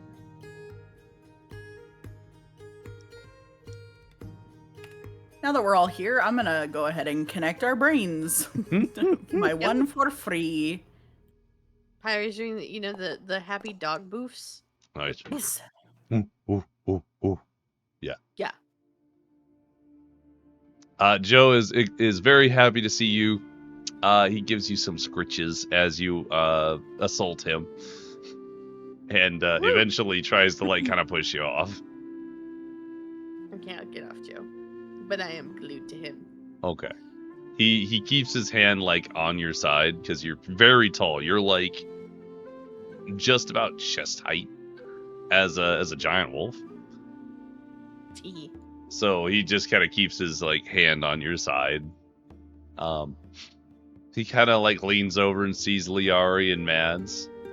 I need to do a perception check for him. Yeah, he's perceptive today. Good job, buddy. So as he sees you two coming up, he gets excited. He's like, "Hey guys, sorry I left. I had a lot of questions and I Mads, are you okay?" He's gonna make his No. way over. Pyri's gonna do the dog whiny sound when he asks that. What happened? Mads had a rough night. The goddess is gone now, and the lotus is dying. What do you mean? Means everything's gone, Joe. Oh, the lotus is dying? What do you mean? I thought it couldn't wilt. I'm gonna show him the pot, but like not let him be close enough to like shove his hand in there, you know? Sure. He is gonna step forward and look at it though. And Pyri, and he's gonna look at the wall. And you couldn't like fix it? You're really good with plants. as Big Wolf, Pyri's gonna do the little like kind of like lays down like sad dog moment and do the funny little whine. Oh, You don't I actually want to tried. tell him. Okay.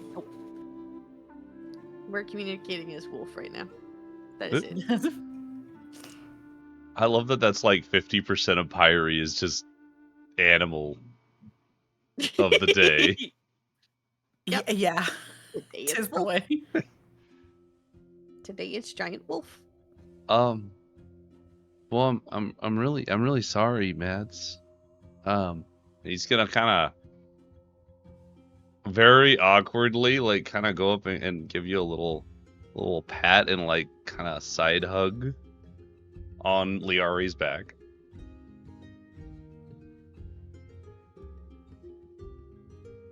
It's the same as the rest, just.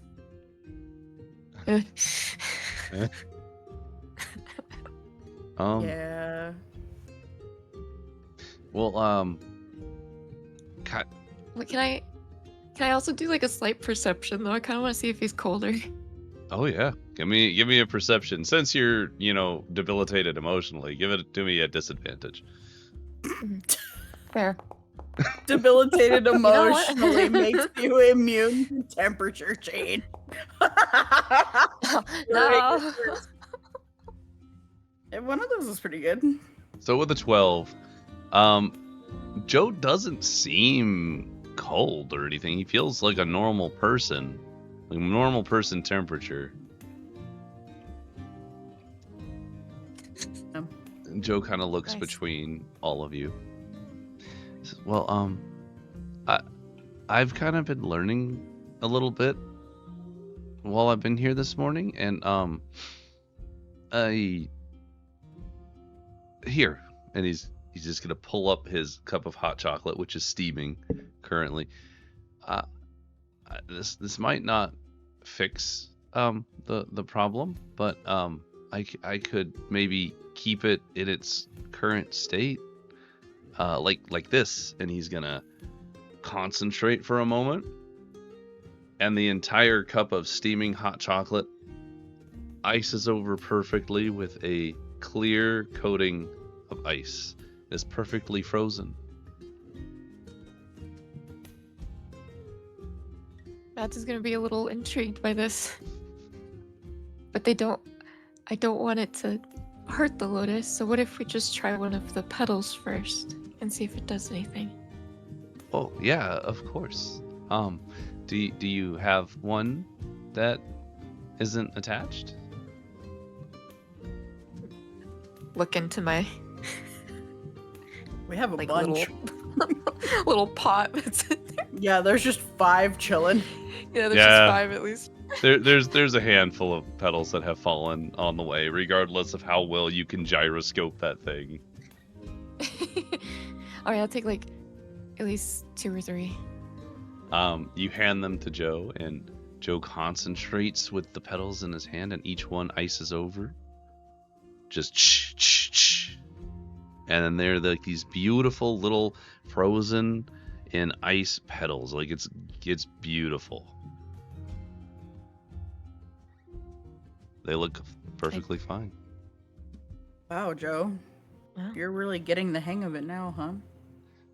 Yeah, well, I've been talking with Buddy, and he's gonna point at Buddy, and Buddy's gonna be like, "Well, hey guys, I'm just gonna be over here." I definitely give him a nonchalant look of displeasure. The fact that he's still here, and the fact that I don't have his panties anymore, and the fact that he's still fucking useless. Oh my god, the amount of hatred towards fucking Buddy is so great. He's useless. What does he even do here?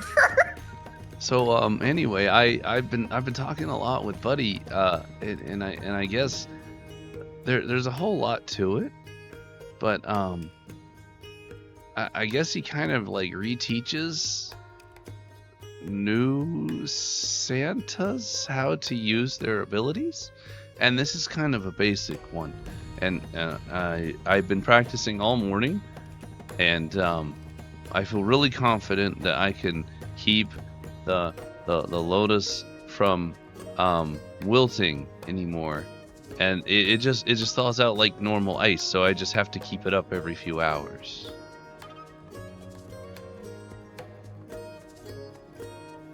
Can you promise it'll be safe here? Well, we can't leave it here. I would just have to keep using my well, I guess it's magic, huh? And he gets like shy about it. But I would just have to keep using it on the lotus to keep it iced, and then it wouldn't wilt anymore. If that's the case, then you won't be able to run off again. Of course. I could make sure I'm always around to keep it frozen for you, of course. Probably she's gonna bark and wag her tail at that. Yeah, I'm trying Pyri, and he's gonna give you like pats and scritches. He's doing his best.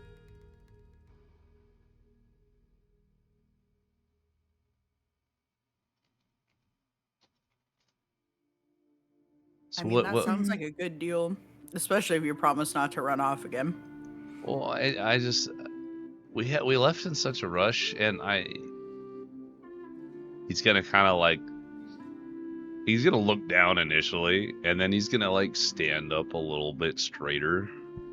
Look, I didn't ask for all this, really, but it happened to me, and I need to know what I can do, and I don't want to hurt anybody, and I want to keep all of you safe, and I need to know how to control these powers so I don't hurt you.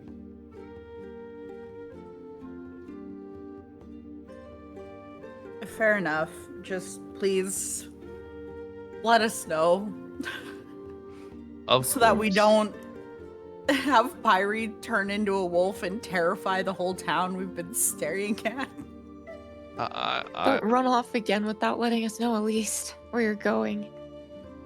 Oh, okay, yeah, you're right. I just didn't want to disturb you guys, and you guys didn't seem like you liked this place, but it feels kind of like home to me, and I just wanted to see it again and kind of check it out. But I won't run off again. Not without telling you.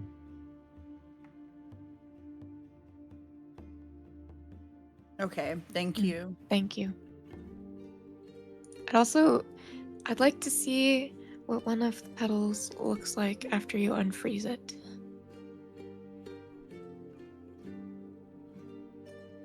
Oh yeah, of course. I can't. So what I do, it's not really unfreezing. It's really neat. I actually just I control the ice and I force it to break. But I force it to break really softly, so it kind of like becomes snow. It's very weird. But I can only do it in small amounts right now. But he says I can do huge areas later, but right now I can only do a little bit. But yeah, watch. And he's going to take the petals and he's going to control. You're going to watch him concentrate again. And the petals, you watch as the ice around it just sort of pops as if like a piece of popcorn. The petal is perfectly undamaged. And then there's little bits of snow on his hand around the petals. Can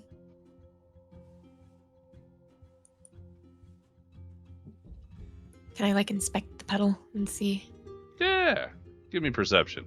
And now that you're interested, you no longer have to roll a disadvantage. Yay! Yay! Nice. So as you carefully inspect these petals, they're pristine. This looks very, very much like it was preserved.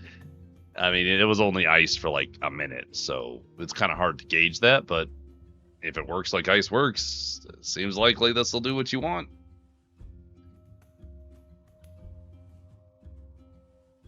Mads will look at her wilted lotus and then just, okay, we can do it. We can try. Oh, okay. Well, do you mind if I have to touch it? Yeah, just be really, really careful, please. Of course. This is really important to you. I wouldn't try and hurt it or you. He's gonna reach over and gingerly with both hands take the lotus. And you watch as he focuses. Like more so than he did previously. And you watch as from the stem, beginning at the bottom, you watch as it out of the soil comes ice, going up the lotus's stem, into the head of the flower, and then out into the petals. And then it's done. You now have a iced lotus.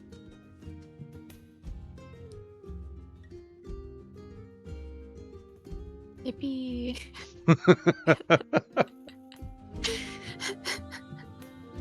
And my goddess is still dead. Okay, well, one problem at a time. We can't tackle everything at once. Alright, just So I'm glad we got to save your flower, Mads. That's really great. Mads is just gonna nod. Yeah, me too. And then I'll just do another airplane of food into Mads's mouth. Oh, you guys already got food? I was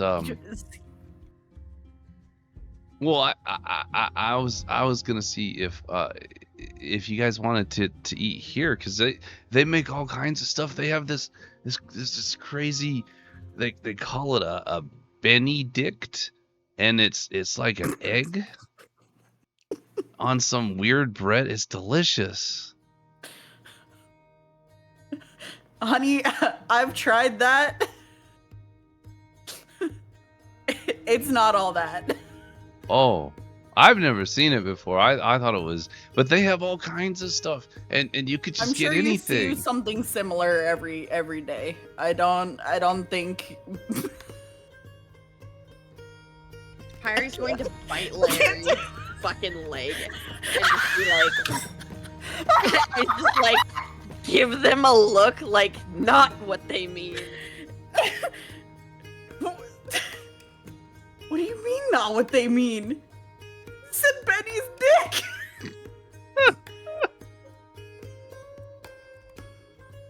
I'm struggling so We're hard. we're connected in the basement. Okay, so Pyri at this point is just gonna be like, it's eggs Benedict. Oh, is that how Oh. you say it? I don't think I've tried that. I take it back. Are you sure? Are you sure the food here is safe to eat? I mean, I ate a few hours ago and I'm fine. And I High table question. Yeah. If we I think- eat food here. great question. I've already come up with an answer for it. Yeah. Uh-huh. So I was gonna ask the same thing about alcohol. Too. Yeah. there We're are all- technicalities to this particular location, and due to the nature of its magic and the rules surrounding how it functions, I have determined the following things. Is one, Okay. any food, so any and all things that are in this tower cannot be brought out of it, with the exception of food and drink. That is it. Oh. Weird exception. Well, I did a lot of research on it, like high table. I did a lot of research on it, and a lot of other DMs will allow for food and drink to be the exceptions to using the Magnificent Mansion. Like, you can eat that and you get your meal, because alternatively you can eat in here and you gain no benefit from it. It's just empty. It's fake. So you Right. you eat here and then you leave, and all of a sudden you haven't eaten in 3 days and you're starving. So Right. that seems dumb to me. Okay. So the benefits of this location allow you to sleep/eat here just fine. Okay. But anything else is a no-go. Yeah, any items that are Hypothetically, does Yeah. Pyri's face fruit not count as food? Question mark. not count as You you mean the like bedroom? Yeah, Oh. your That was the bedroom thing. face Oh. fruit that wasn't real, but it's something. let me rephrase my statement. Food that you enjoy, like you actually eat, can leave. If you Ah, actively eat it. You can't just get a big like Flintstones drumstick of meat and then leave with that. That's not no. But if I eat the big Flintstone drumstick of meat, then I can leave with it? Then you're full of meat, yeah. Yeah, in the tummy. But, If it's like, in the Question. tummy. The- It's Question. I buffet have an- rules. You don't I have a take the very leftovers. No, I have a very important question. I already know where you're going Mr. with this question, man. Do you know where I'm going with this question? You're gonna I try wanna and know steal the Flintstones bone how. But by how? becoming something big, eating it, and then leaving. No. So, Dang. Okay, I thought I was on track. you were That not was on funny track. though. If okay, define eating, because Oh if no. I have, Oh, no. It is a bone. no, because if I have ham bone, technically speaking, eat something, but it's not like digested, it just like goes into ham bone. Is that technically eating? Ham And how would we bone keep those doesn't things? have a digestive system. Okay, so a digestive system is necessary for eating. Then got it. Okay, fair. Really, it's kind of like a light disregarding of the rules surrounding the magic for you guys to eat, not to like just to eat, drink, and be able to sleep in this location without any And be issues. merry? Huh? Ho Eat, ho drink, and ho. be merry. Eat, drink, and be merry. I can be whatever you want me to be. But I don't think I can be Benny's dick. I thought it was Banui. Shit.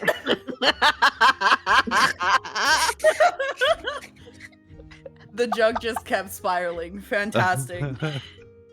So yeah, as long as you eat it and it is in the process of being digested, you can leave with the food in your system. This will also count towards any drink that you have, and then of course sleeping. To answer the initial question, Sounds good. face fruit are technically fruit and are an edible object. So objectively, I guess you could eat the face fruit, provided that Joe has had one. I think he has. Yes, he had one in the hag house. So he is familiar with what they taste like, and they should taste just like they normally do, and provide the same amount of sustenance. Fascinating. Okay. Clarification to that. Because if Joe has only had one fruit, he only knows what that specific one tastes like, therefore it's only going to taste like and be reminiscent of that specific one that he ate. Because of how the face fruit functions. Yes. So they're all gonna taste like just that one fruit. Yep.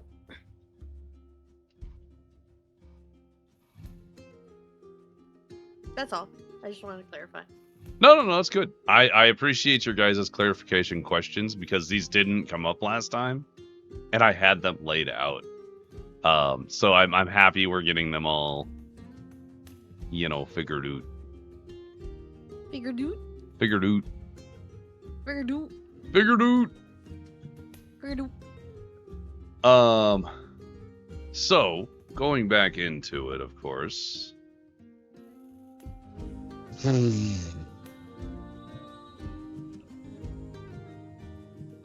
Me too. Screams internally.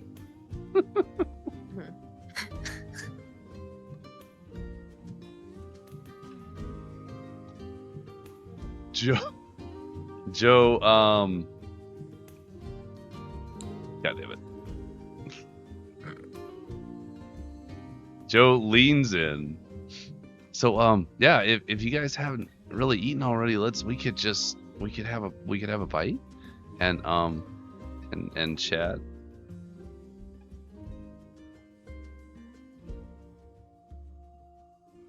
I'm not really that hungry, but I'll sit. Continues to spoon feed Mads. But yeah, we left most of the food back at the place. So you're saying the food here is okay? I guess we'll give it a shot. Yeah. So, yeah, come with me. He's gonna put all of you together and move us all that way. So he makes his way into the dining area, and every table is filled with some sort of a delightful thing. You see roasts, you see cookies, pies, pans. You see an entire table filled with different sorts of alcoholic drinks, punches and all that. There's fish, there's soups, there's everything you could want. There's even sushi for some reason. There's everything here. The room itself is enormous and in an oval shape and has a huge fireplace on one side. You do see that there are a number of small elven people just hanging around, seemingly ready to replace any food items that are taken or provide any additional help you might want. Joe went over and takes his seat at the table there and kind of motions for the party to join.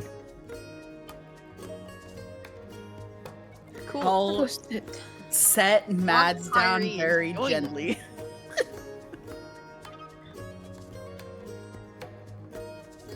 Fire is ready and excited for food. Put the Mads in the chair. I can't physically move Mads. Yeah, but I got put the you. Mads in the chair. I'll put the Mads over there, I guess. We'll put Pyri, not Pyri, over in the corner there. Sure. Yeah, that's fine. I'll just. Yeah, I figure the wolf takes up like a Yeah! Wolf Yeah, stick. yeah. So bunch of. Are you anyway, trying to sit on a chair? I just see Pyri getting up on a chair and doing a little butt wiggle on it. Yeah, 100%. That's so funny. I love that. And like front paws like on the table, like like food. My turn. So Joe just Oh. motions, one little hand motion, and you watch as one of the elves zips over as quick as they can. Yeah. What can I get you? Joe's like, I want a Ben. Oh, how do you say it again? Benedict. What I had earlier. The little elf's like, yeah, of course. And how about for everyone else? This must be this is Pyri and Mads, right? You were telling us about them. They're so nice. Look at them. Do you have I'm any gonna- alcohol? I sure do have zips around the table and kind of like hops up on the chair. They're standing on the chair while you're sitting on it. You're still taller. I'm gonna be take. Oh hell yeah! All right, never mind. Oh, what kind of alcohol do you want? We got all sorts of things. Do you have any beer? Yeah. Just hops off the chair and just kind of like claps their hands, and you watch as another one over here just goes over, starts grabbing a whole tray of different beers and putting it together for you. They run over and kind of stand next to you, Liara, and they'll, hey, okay, so what would you like? I'll take whatever Joe's having. Oh yeah, definitely. It's really easy. It's really easy for them to make. And that's the wolf is Pyri, right? What do we get Pyri? Does Pyri just want like meat? If Pyri reaches out mentally, we'll order that. Otherwise, I'm probably just gonna say Pyri likes fruit. Fruit, veggies, but also that roast sounds really good. Oh. Okay, Pyri says fruit, veggies, and you mean unironically like the giant Flintstone. Yeah. And then if you have like a giant like meat on a skewer, that'd be great. Oh yeah, absolutely. Yeah, we'll go get that taken care of right now. If you need anything else, you just On the bone, even. Oh, of course. It's the best way, obviously. And if you need anything else, just let me know. You're gonna zip off into the kitchen. And leave you guys to kind of chat. I know. I like to think that Hambone was following us this entire time. Oh, Hambone's just on the table, I think. Yeah. I feel like Hambone would be sitting like underneath Pyri, like under the chair, just sitting. That's funny. Just under the chair. Just like under, yeah, just like next to / under like the chair table, just like Love just that. sitting, chilling.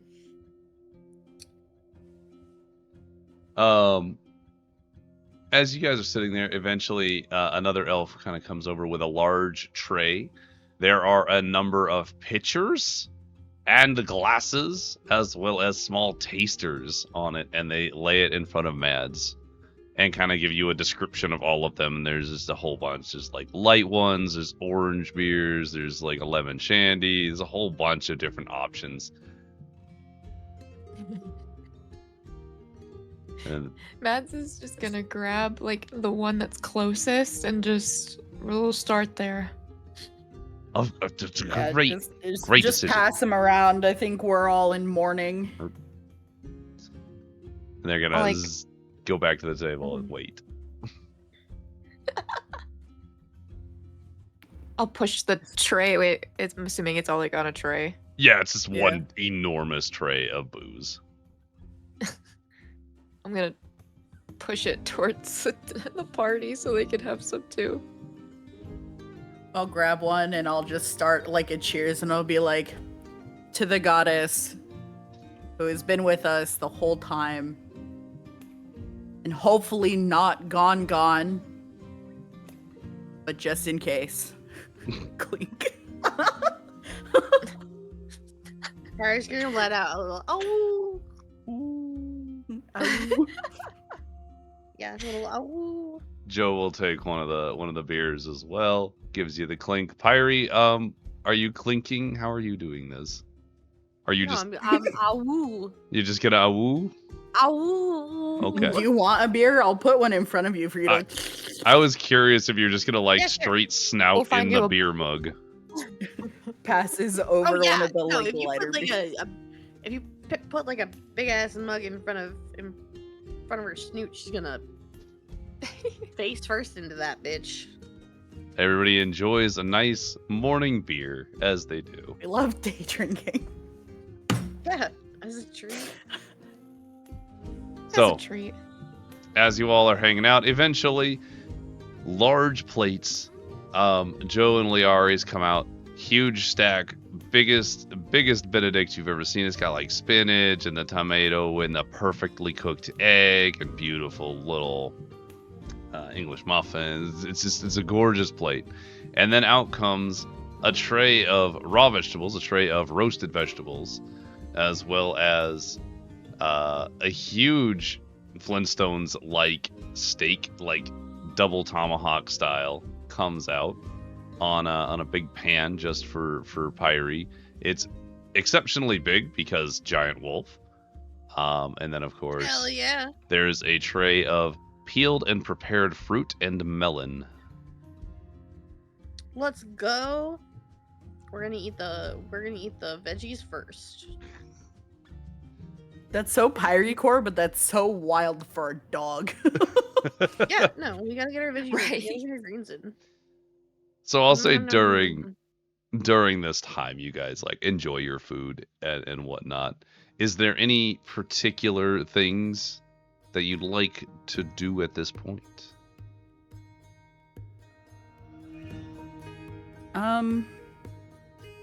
I think Liari mentally is just gonna, like, while there's a bunch on her mind, I think she's just being aware that the situation might require some, like, melding, I guess. Like, for everybody to sit in their feels for whatever feels they have and stuff. But at some point, when it's maybe slightly more appropriate, maybe a few beers in,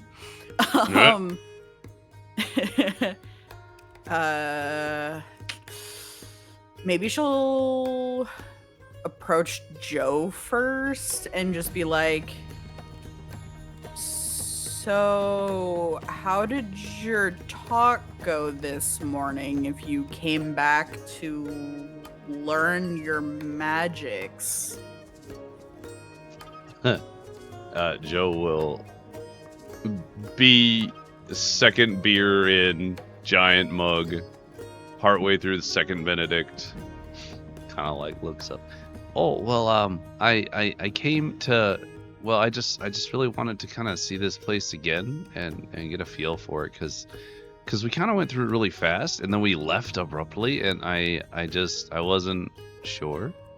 I ended up talking to Buddy and we did another tour and just walked around and they kind of explained, you know, how there's a new one of us, I guess, Santas, every few thousand years. I guess it depends on what species you are, and I'm human, obviously, and so I guess instead of living about 100 years, I'll live about 1,000 now, and that's kind of weird, but he kind of stops for a second as it sort of just sits.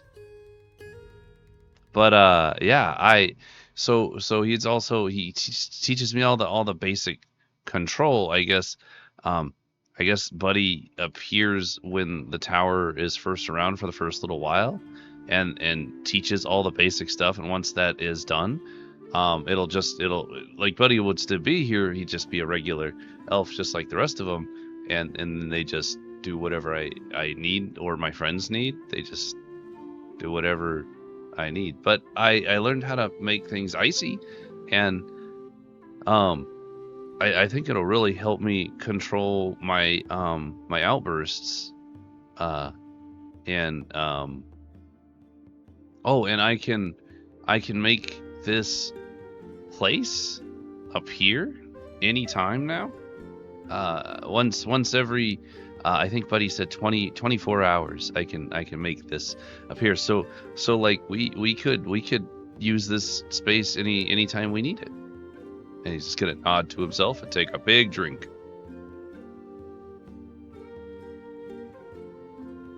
Well, I'm glad you got some useful information out of that and you feel more confident in your ice stuff. Can Me you too. do me a favor, though? Can you promise me to never look in that book? Because that's the one that hurt Pyri. And please never open that crazy universe door ever again. Yeah, I don't like that book, cause you know it was bad, and the big scary door is it's very scary. I don't like it. It makes me really uncomfortable. Okay. Just as long as you do those two things, then I won't have to worry about you coming back here all the time or however often. Oh yeah. If that was gonna happen, I would want you all to be there, because you guys are really strong, and I would definitely want you to be with me if we were gonna do something like that. I agree. Okay, same page. And then I'm gonna look at Pyri, and not so much Mads, because Mads is broken. I don't think Mads is doing anything intentionally anymore. But I'm gonna look at Pyri and be like, "We're not opening the book anymore, right?" It's gonna be like mid, like just face in meat, just and just like pause, like when you catch a dog eating something it shouldn't kind of look like. And then Shifty does eyes. a funny little little shifty eyes, and then does a funny little boof, whew, and then continues chomping away at the meat. Yum, yum, yum, yum, yum, yum, yum, yum. Okay, I'm gonna take that as an agreement. Hopefully, maybe. I just said boof. You said You boof. interpret that as you will. Yeah, we're hoping. And then I'm gonna can I like insight check Mads and how Mads is doing, like how their drunk levels and like how in their feels they are. Mads, how drunk are you? How long have we been sitting here? Maybe an hour. A couple of beers. I probably have at least 3 or Okay. He's knocking him back. we're not eating, we're just sitting, holding the glass, staring blankly, kind of listening, kind of not, and just we're not like setting it down, you know what I mean? That mug is always in hand and it is always full. Yep. Wow, what a neato trick this place is. Bottomless beer. Bonus. So I'm gonna be like, hey Mads. Hey buddy. How you doing there, champ? Matt's just gonna look up and look at Leari. Not well. Yeah. I figure you're probably not going to be okay for a while. But I did want to bring up the fact that we were still tasked with finding something that only you can do. How are you feeling about that whole thing with the amulet? I don't even know if I even have the power to find it anymore. I haven't tried. That's an excellent point. How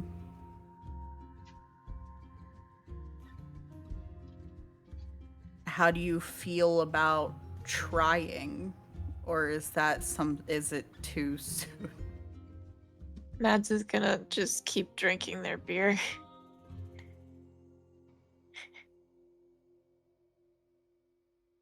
No words. Okay.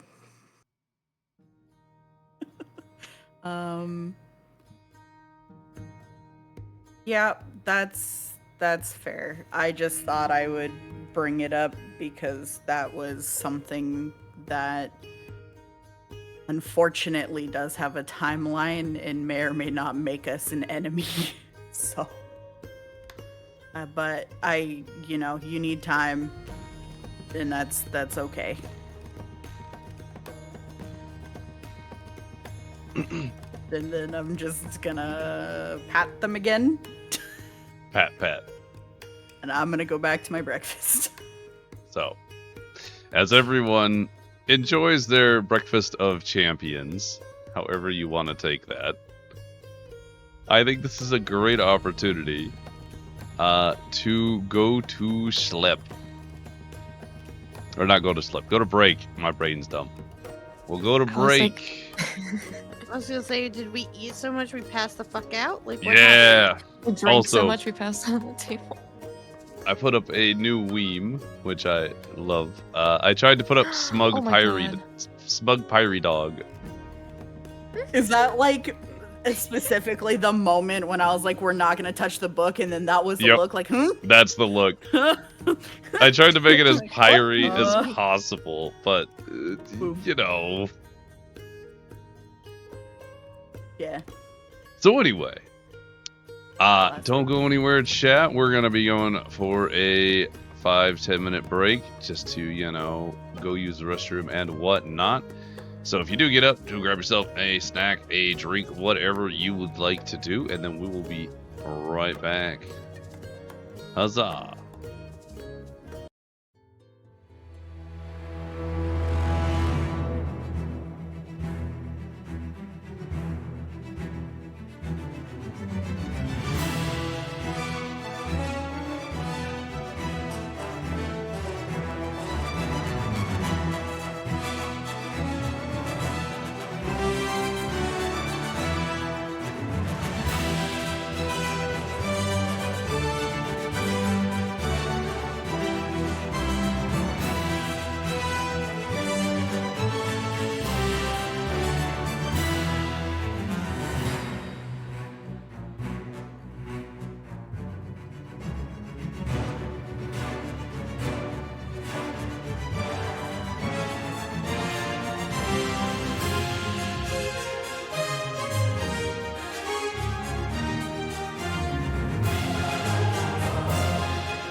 Whoa.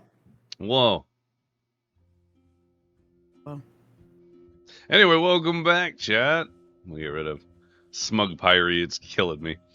Welcome back to the second part of episode 38 of the Echoing Isles. Yippee. So, Echo your aisles. Oh. till I Oh. shatter. Nice. Thanks.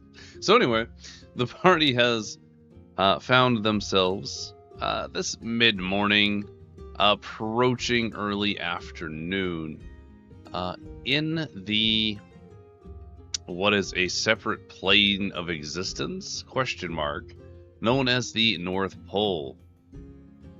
The party has been enjoying a hearty breakfast of champions, consisting of anything from fruit and vegetables to meats to Benedicts and large, copious amounts of beer. As you Yay, day drinking. day drinking, as the time goes by a little bit, you've all spoken a touch, and Joe kind of leans forward as everyone's eating and mostly doing their own thing at this point. Kind of looks between the three of you and he's like, so,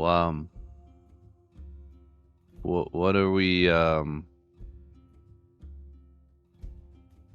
what's our goal today, guys?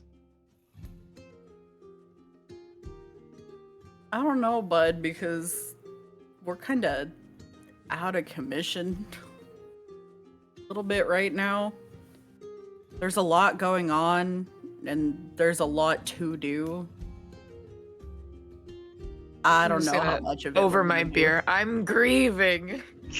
Yes, we're very. Mads is grieving. We're grieving for Mads. We're all a Okay. little drunk. Pyri's gonna remind the party via the group chat. Morkella? You want to go see more? I don't think Mads wants to go see Morkella.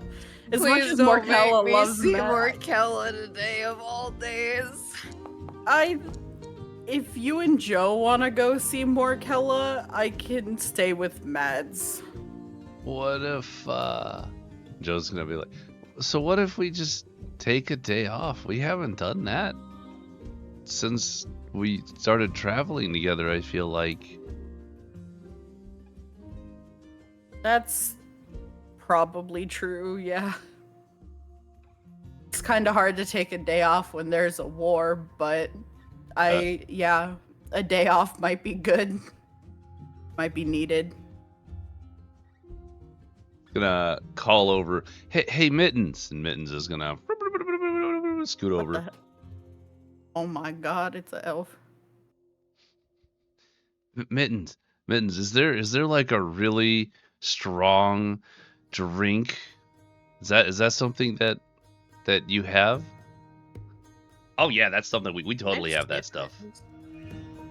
Mittens? Can I sniff Mittens? Sure. Like a curious dog. Give me a perception check with advantage. Sniffer butt. Yeah. What's Mitten's been eating? Oh, wait, they don't eat. This is pointless. Wait, am I rolling as a They're- wolf? Yeah, you're rolling as the Pointless. wolf. What do they do here? You go to take a big sniff and it smells a whole lot of nothing. They're You useless. might be partially intoxicated. It's hard to tell. Can I lick Mittens' face? Sure. That won't even require a roll for that, because it's so Cool. unexpected. Mittens is like, oh yeah. Let me just, and then turns around to get it and gets a big old, this right giant wolf tongue, entire size of face, slap, splat.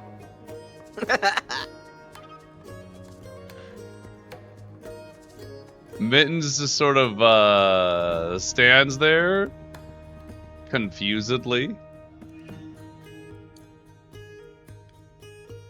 What does he taste like? Pyri eats a lot of things. Mm-hmm. Tastes pepperminty. Big fan. I mean, do that like, you know when like dogs have peanut butter in their mouth and they do that funny like mouthing where like Yeah. Yeah, that's what Pyri's doing because she's very confused as to why it tastes like peppermint. Mins, did you poison my dog? No, I would never do that. No, that it licked me. I didn't do anything. I'm so sorry. He's gonna jump up on the table, like clamber up, more like, and just try and like pet and scratch Pyri, concernedly, as if, you know. Pyri's in the group chat is gonna be like, it kind of tastes like peppermint. I'm so sorry. I'm so sorry. I'm gonna lick I'm his so face again. sorry. Oh, yeah, go. I'm gonna lick its face one more time. Like a Ah, no. Stop. Nope. Bad. Nope. Gonna kind of I'm gonna push your start face away. laughing and I'm gonna think this is hilarious. So drunkenly laughing and pointing. Mittens, do you all taste the same? Pyri's gonna perk up at that and then immediately bolt over to another elf to go see if they all taste the same. And it's gonna lick Avery, and it's gonna lick this one right in the face. Just Okay. So you lick this one. Hang on. This one tastes a lot like cranberry. Pyri's gonna get like, you know when dogs do the butt wiggle? The butt wiggle. She's doing the butt wiggle and the wagging her tail and just like, they taste different, and then it just runs over to the next one. All right. So I'm gonna let Pyri do some running around. I am going to reach over to Mittens and casually like grab their hand and lick their forearm. More laughter. This is the best thing we've ever seen in our life. Elf licking. Who would have guessed? I can't plan for this. Sport real quick.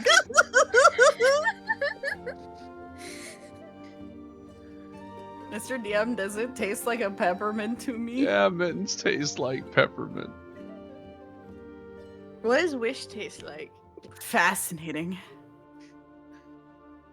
Mittens. Tastes like peppermint. Yeah, notes Blaine didn't think he was My going to be fucking making today. god, like What elves taste like. Wish tastes a lot like eggnog.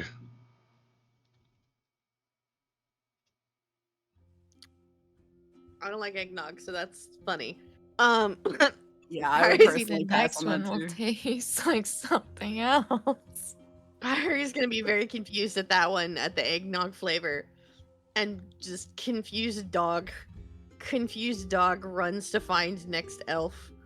Elf, I see an elf. First one I see this one. Pine cone. What does pine cone taste like? You take a big lick, tastes like pine cones. Gross. That was our first L. What about chili? Does chili Go taste lick like chili. chili? Is chili spicy? I'm gonna lick chili. A Chili. spicy elf. Chili tastes like chocolate. Make a Constitution saving throw. Fascinating. You licked the wrong elf, potentially. I was gonna say if chili's spicy, I was gonna make the joke. Wait, I thought that was me. Hey, take 1 point of, I don't know, psychic damage. I don't know how to damage you with this. This is just But funny though. Because Harry's gonna, we're like- getting sensory overload? What? No, Why because you I'm are- a dog. Because you're a dog, but like, Chocolate is. I guess it could poisonous. just be physical, so Oh. maybe poison. Although technically speaking, I'm not actually a dog, but I am. Anyways, Just take 1 point of damage That and we're brings- calling good. Yep, I did. One point To of answer damage. your question, Liara, yeah, you take a big old of mittens and it's super pepperminty. I should be like, this one tastes like chocolate. I'm And- gonna but- mental note these for later, but I'm not gonna do anything on Mads grieving day. But Oh I my am so God. sorry that Liari has now bin activated and elf hate is kind of gone, unfortunately. Larry's gonna try and fucking help. It's so doomed. I'm gonna respect the sanctity of the bereavement day, and then it's kind of over. I'm sorry. Oh my god. I have a new quest. Hey, Mr. Anyway. DM, how do you plan for your sessions? I don't physically think it's possible to really plan for some of these things. I don't think so either. Pyri's gonna after the chocolate, and Pyri gonna trying to get the chocolate taste out of her mouth. Just gonna go up to the beers and just like see what is a pitcher there and just stick the whole snoot in. There is definitely a handful of pitchers, large decanters, etc., etc. Yeah, we're gonna find something that can fit the whole wolf snoot and just mouth in and slurp. All right. Give me a roll. Give me a D20 roll. I have a DC in mind. A 14 and lower versus 15 and higher. Okay, you have managed to find beer. Let's go. So you are just chugging an entire pitcher of beer. Yep. So Pyri's Just doing that. totally in there. Just Yep. wolfing it down, if you will. Yo, suddenly your magical mind palace is incredibly useful. Good job. I And I'm kinda gonna like give him it. like a wholehearted clap on the back. Full proud parent moment. He has provided. Oh yeah. Thanks. I'm glad you guys like it. Yeah, it's awesome here. So, for brevity purposes, I'll say, if you'll spend the entire day in a bereavement period, I will say that you all continue to consume as much as you like, food, beverages, whatever you enjoy. Is there any activity you want to do before either A, you pass out from drunkenness, or B, you pass out from exhaustion? I would like to try to use one of my veil magic again. Mhm. But I kind of want to imitate what I did in the dream and try to like put mittens in a bubble. Okay, Fascinating. let me pull some stuff up here. Hang on. We are bullying Mittens now. Or mittens. He's just the closest elf to me. Super unfortunate. Wrong Oh, place, technically, wrong as a time. fun fact, I did opt for gender-neutral names, so whatever you want to make them. So true. I would not know how to assign a gender to Mittens. Exactly. Or Pine Cone. See, the fun fact here, and I can't believe this is going to be a statement. The fun fact here is they can be whatever you want them to be because that is their More entire fun purpose. for me later. So they're there to provide you with whatever you like. Oh, wait, Ari's That's- paradise. Not Yippee! You accidentally made an edible sex dungeon. Oh Holy yeah, did. I'm literally because I'm pretty sure I only have one set of like shackles. So I'm going shopping after today. gonna shackle all of the elves. Yeah. You made They're Like, not they're real. anti-slavery of you. I can't win. No, but we can. I think we're winning D&D, guys. Yeah, I yeah. love winning D&D. Y'all are winning so good. I love ignoring the plot.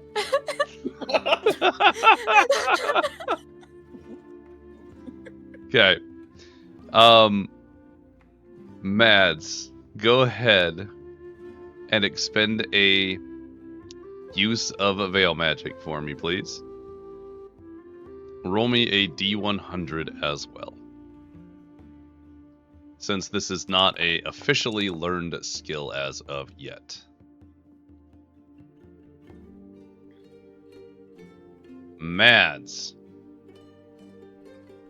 Go ahead and roll it with advantage, actually, because you did it in the dreamscape, and so you're familiar with it. Oh.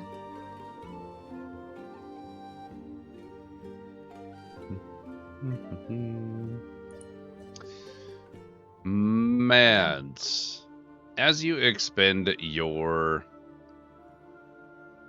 veil magic, you push it out, and normally you feel as though you kind of pull it from two places, which seems strange now that you think about it.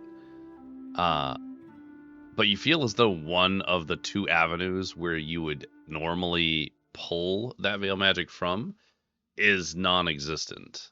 And so you reach into only the one pathway, which you, as you follow it, you find it's coming from inside you. It is your own power that you focus and use. And as you shoot that outwards, you create a sphere of golden protective magic around Mittens, who goes, What is this? Why am I in a bubble? Whoa, I actually did it. Yo, Can that's promising. I try to control the bubble, like, while he's in it? We are just bullying them. For the intents and purposes of this spell, it doesn't necessarily allow you to move it. It does provide, however, additional AC to the person it is placed upon. I will send you a full write-up later. Okay. But it's not movable off of the person once you do it. So, I guess I could just find out myself. If there's like something nearby, like a napkin, I'd like to like wad it up and like throw it at the Mittens. See if it does anything. So you throw the wadded up napkin and it bounces off of the golden shell. Whoa. That'll come in handy.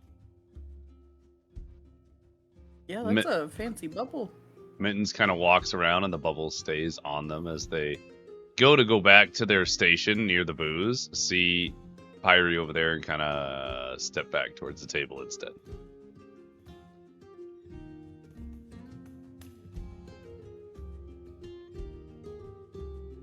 Huh. I wonder if magic would do anything to him.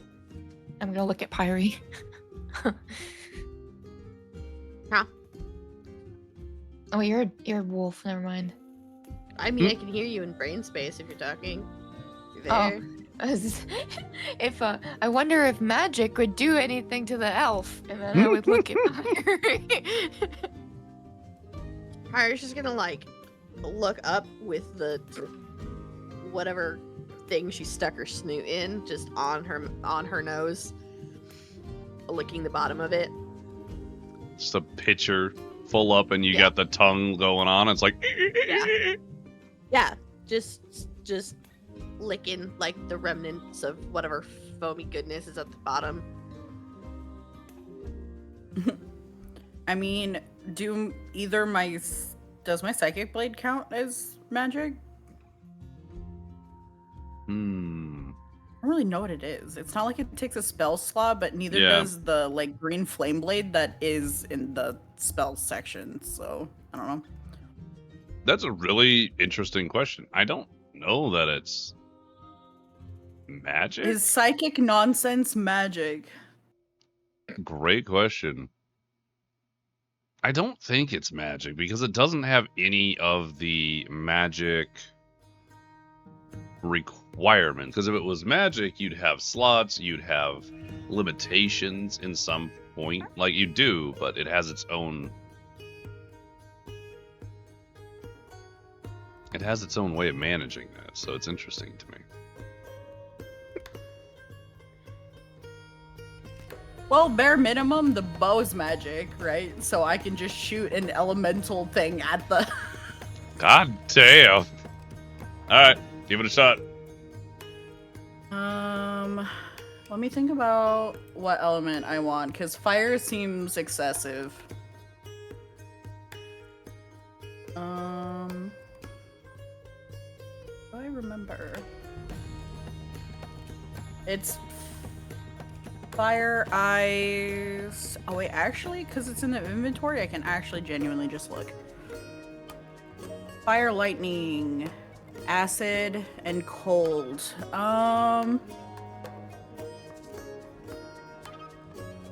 Fuck it, this place is already cold. I'll just go winter for today. And I'll aim the shot so that it's like not exactly at the elf, because this is a bubble around them, right? So I'll aim for like the actual shell. That way the arrow would hit, but maybe not hit directly the elf. So that way if something magical hits it, we'd at least know if it penetrates or not, but not stab the elf. Does that make sense? So you're testing to see if it will deflect damage, is what the goal is. Yes. Okay. Go ahead and make a... Yeah, there you go. Okay. You fire your bow at, but not at, the elf to hit the sphere. As you fire it, an arrow imbued with ice smashes into the golden sphere and ricochets off, embedding itself into the wall above the table full of food. Mittens, however, is like, why are you shooting at me? I didn't do anything. I don't want to. Just runs away. No, my peppermint lick. Pyri's gonna try and bark, but like, it's just muffled by the fact that her face is stuck in a glass. Yeah. Mads is gonna be like, very perplexed and just be like, wow, that was really cool. Joe's gonna lean over. Mads, when did you? I haven't seen you do that one. That's neat looking. When the goddess saved me in the dream space, she did that. It's nice to know I can still do it. Pyri's gonna dog wank you. She can't get her face out of the stupid mug. I'm gonna go over and pull the mug off of Pyri. You manage to eventually pop it off of the snoot with a, as it pops off, leaving a large, like, suckling sound. Pyri's gonna like lick her face, lick her own face, and like. That is some beery puppy breath. Yep.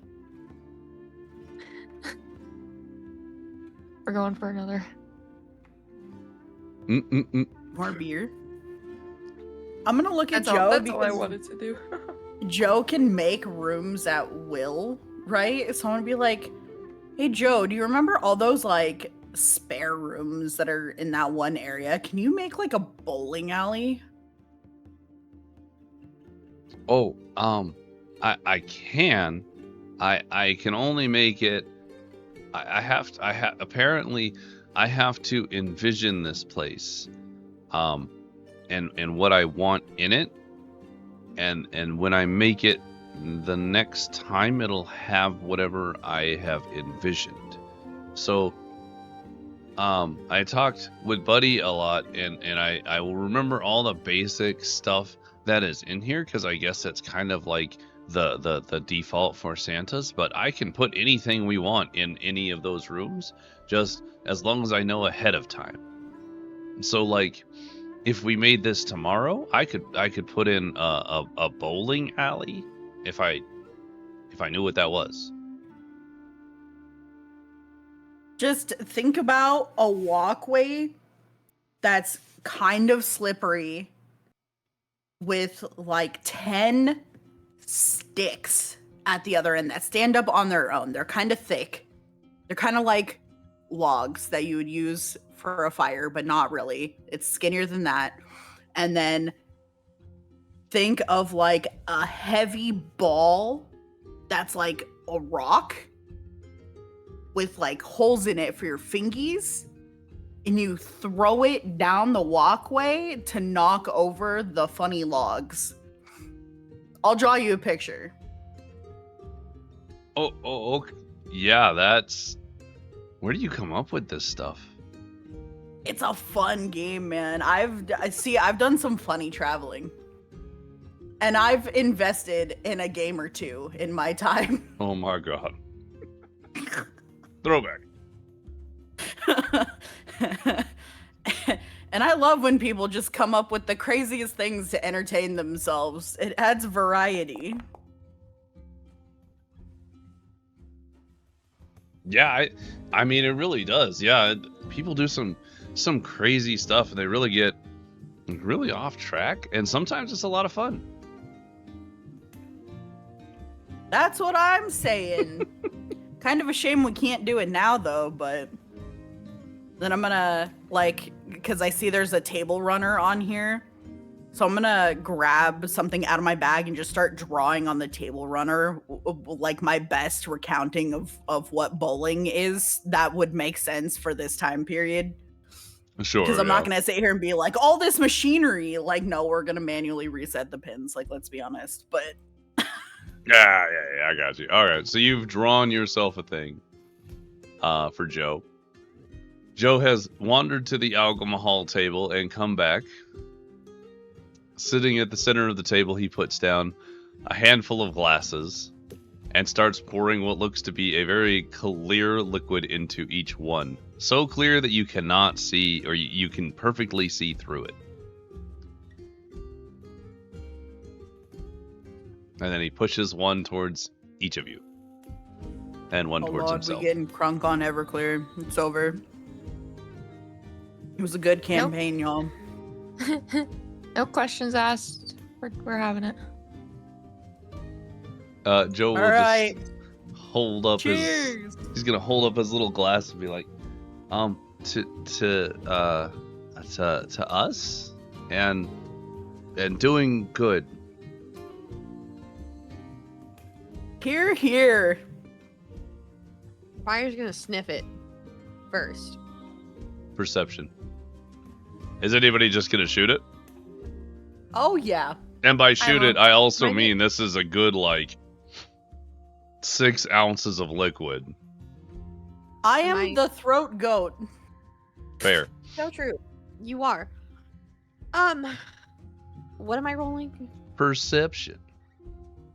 As what? As your wolfy self. With advantage. Because it's based on smell. Advantage unnecessary. We're doing it anyway. Hey. All right. So who shot it before it was identified? Me. Probably me too, honestly. So all 3 of the others take it as a big shot. They're going all in on those 6 ounces. As Pyri, you sniff it. It smells really pepperminty. Oh, schnapps. Fuck yeah. Hit that. Yeah, it's peppermint schnapps. Another.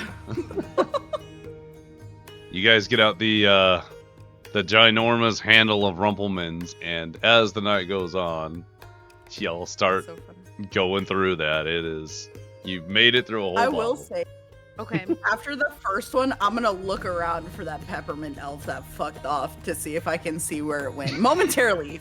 I'm respecting the sanctity of the day, but I'm looking. Lordy.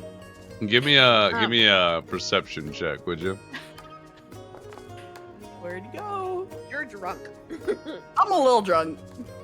Yeah. Give it to me with disadvantage. You're right.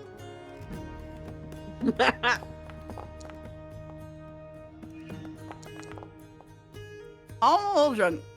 Double disadvantage. I don't Did you say double disadvantage? Yeah, it rolled twice, even though it only kept one of them.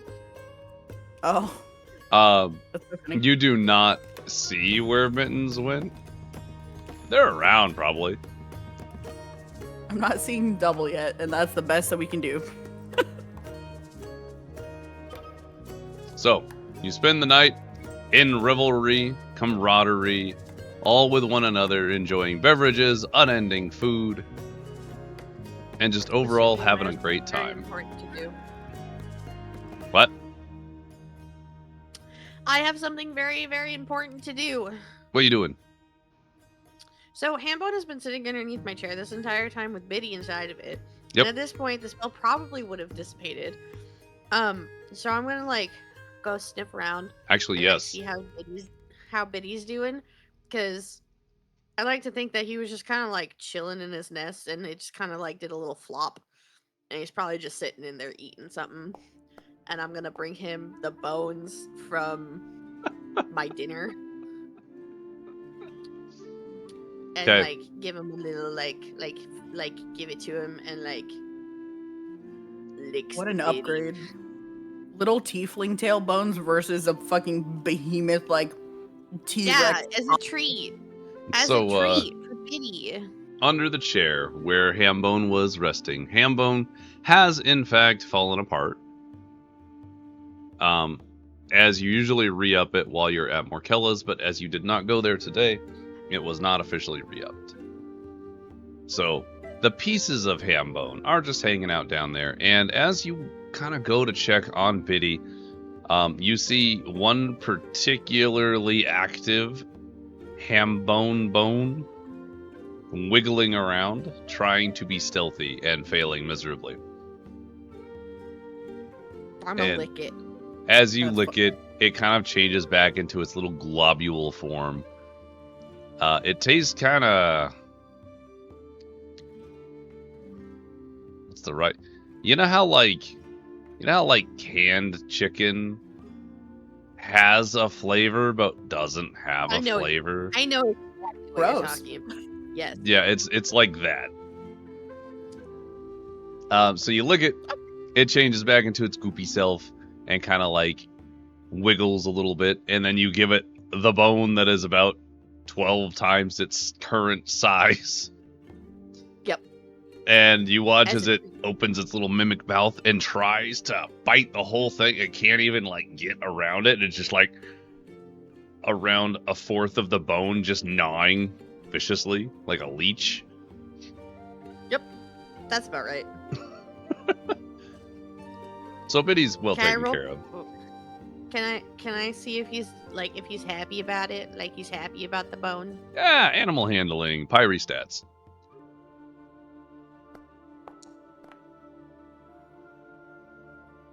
Biddy is ecstatic. Not only Let's about the bone, but go. also seeing you. Awesome! Mr. DM, would this count as training? I'd count it as training. Yes. Heyo, you didn't shirk everything. The Let's wolf go. is training the fucking mimic. Let's go. That's awesome. I feel like that is also a weem, because you know how like Mowgli raised by wolves, but it's just a mimic and like Pyri. Yeah, I think so. just What a thought. what Do I need skill to would you roll another like to animal? teach Biddy? Also bear in mind that each command word is its own skill, which I'll just cross out each word. Right. Do I need to roll an animal handling? No, I'm gonna count that You one. just did. Well, that was to see if he was happy. Yeah, sure. Yeah. Try and get your nat 20. I see you. Savage. Watch it be greedy. Oh, No, Ooh, It's a that was 3. pretty close, though. it was. It almost stick there, but it didn't. All right, what's the new skill? Oh, that's right. Because of my insane thingy. That's really funny. The only way for me to ever fail that is literally to get a nat 1. Literally a nat 1. Yeah, I know. Because I have a +9. Because So your that's stats are great. crazy good.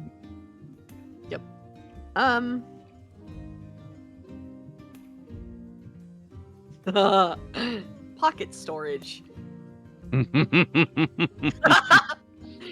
That's a good one. So yeah.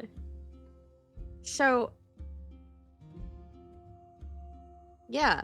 Yeah, pocket storage. I like pocket storage. We're gonna go with pocket storage. How a wolf teaches that to a mimic? Who knows?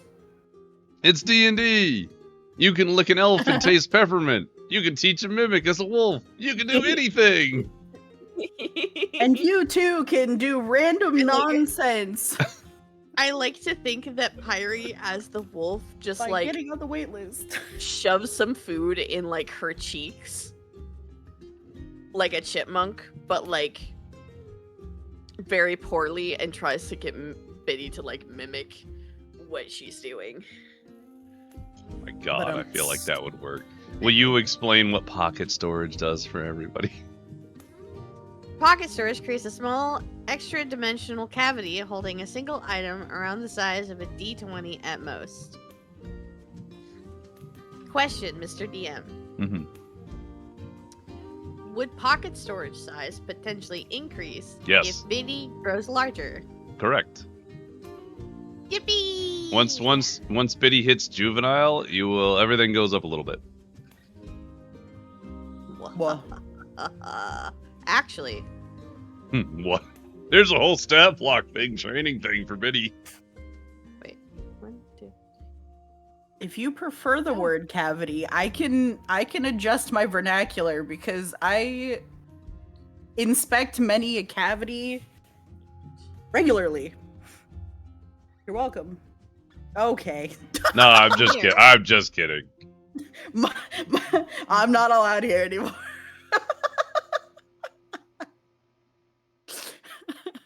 Anyways, yeah. But that did remind me, Mr. DM, I did in fact have mac and cheese and watermelon and would like to steal your pennies.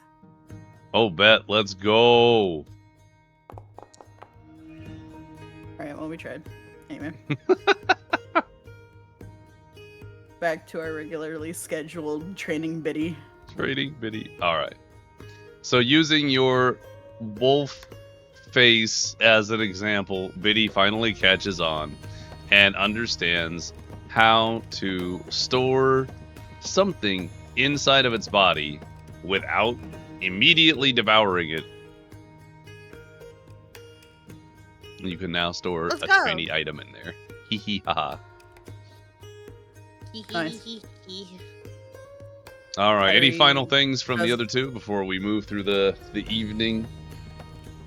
So true. What the Mads doing? I'm good. All I Bubbles and wanted bubbles to and do is booze. see if I could put him in a bubble, and I succeeded. So Look at that. That's great. Hey, Mads, speaking of that bubble, can you sense where it is in the world? Can you tell me where they went? Just curious. Is that something you can do? Fair enough. I can try. Mr. DM. Well, I was waiting to see. You can use veil sense to find your own magic, or attempt to, I should say. oh, Do I have that? that's the thing that we've Good. been Doing using my- to find the amulet. I think it's in D&D Beyond. Oh, okay. Okay, yeah, it is. It's the D10 plus 30 feet. Oh, yeah. Yeah, y'all got some homebrew shit. Except Liari, we haven't gotten Yeah, you've been cooking. 3. So you can get 330 feet. Sensing I'm gonna look- 330 feet outwards, it's just you. You and the ring in your backpack. And, Can I sense the bubble? no. The bubble does not get sensed because they ran out before you saw that the bubble went away. I don't know. I didn't sense him right now, but the bubble might be gone. I don't know where he went. You know what? That's fair. But hey, you can still do the thing. Mhm. Congratulations. Thanks. Yeah. And my goddess is still dead. Yeah. That's gonna But be I like bet she would be ending really scene proud of every how day. well you're doing. Well, Here, have a beer. I'm gonna take it.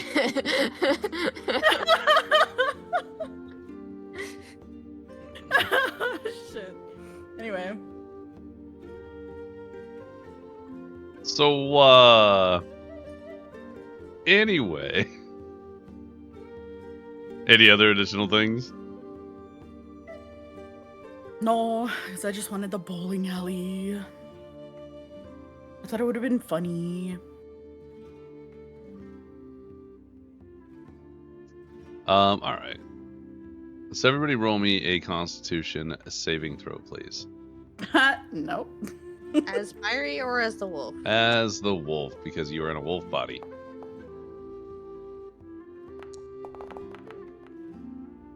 Uh-oh. I get a hangover. Additionally, where does everyone pass out at? Oh, I'm with Biddy. I'm snuggled underneath. Just under the table. I'm just snuggled up underneath the tables and chairs with Biddy. Yeah. I'm kind of And just keeping an pile eye of on Mads. So, I guess whatever they're doing, if whatever their vibe is, I'm matching that. Okay, Mads, what you up to? I'm over by this fireplace. Just I sitting imagine I'm just like kind of curled up in a ball, like with like a beer glass next to me. Is that not the oven? Because that's extra funny. No, that's that the oven? actually a fireplace. I just love ovens.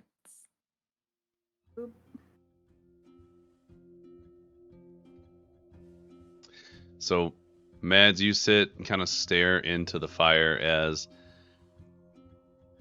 Pyri and Biddy kind of bed down.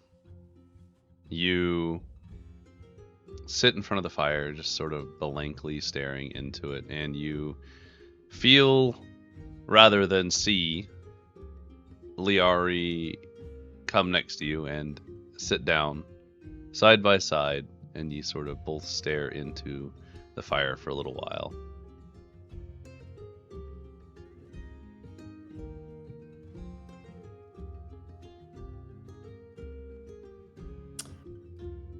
Question. Uh-huh. How is this an accurate representation of how big the fireplace is? Yes. It is a huge ass fireplace.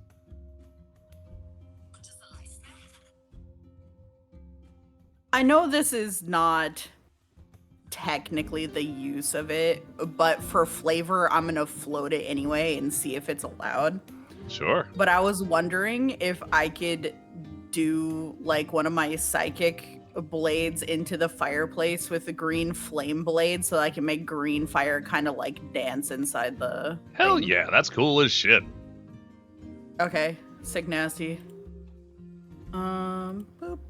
So in your hands next to Mads, you create an iridescent blade and casually flick it into the fire and expend some additional magic that you happen to know. The fire's color changes from a orangish yellow into a very pretty green as it extends from the fireplace.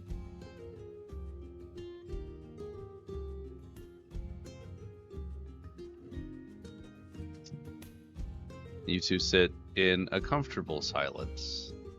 Do either of you ever break that at all?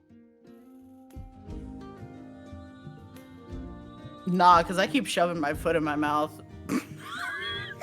Okay. And you both No, I just enjoy the company.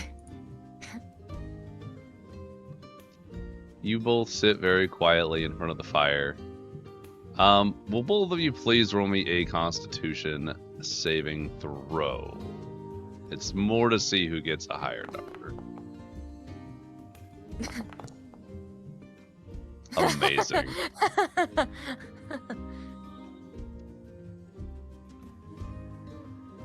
The evening goes by, Joe seemingly falling asleep at the table, Pyri and Biddy enjoying their snuggle time under the table behind you.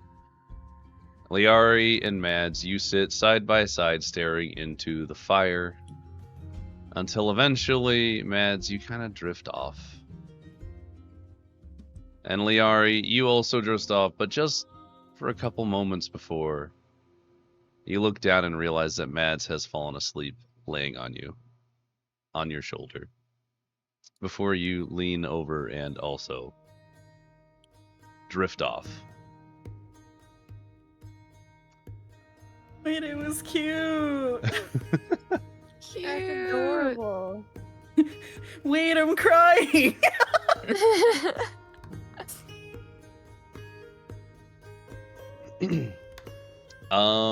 Let's see here.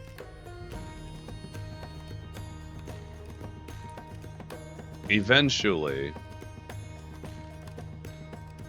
Wait, hang on. I gotta think about this.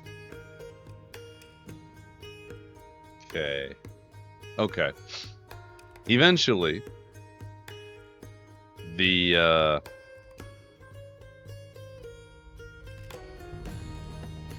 does anyone have a sense of time, actually? Fuck no. Cool. So y'all are drunk and just enjoying your time in this little space. All of a sudden... Dude, I couldn't even sense time when we got back and tried to use the sundial in the middle of the night. A sundial. I called it a moon dial. Wait, All of a sorry, you were sudden, saying? you are all woken from your sleep fairly violently as you are expelled from the dissipating spell and shunted out in front of the hot chocolate shop that evening. You all land in a big piled heap. Pyri, you are no longer in wolf form unless you re-up it. Yep. You all land in a big heap as you wake abruptly and find yourself on the streets of Melody Cove. Are we just drunk and belligerent, or? Nah, you've got like a good sleep because you came in the morning and it's night and the spell has expended. Y'all drunk slept the whole day. Awesome. So I it's love that. evening time now. Go ahead and, if you expended anything, go ahead and get that long rest, guys. I don't think I did, but yeah, no.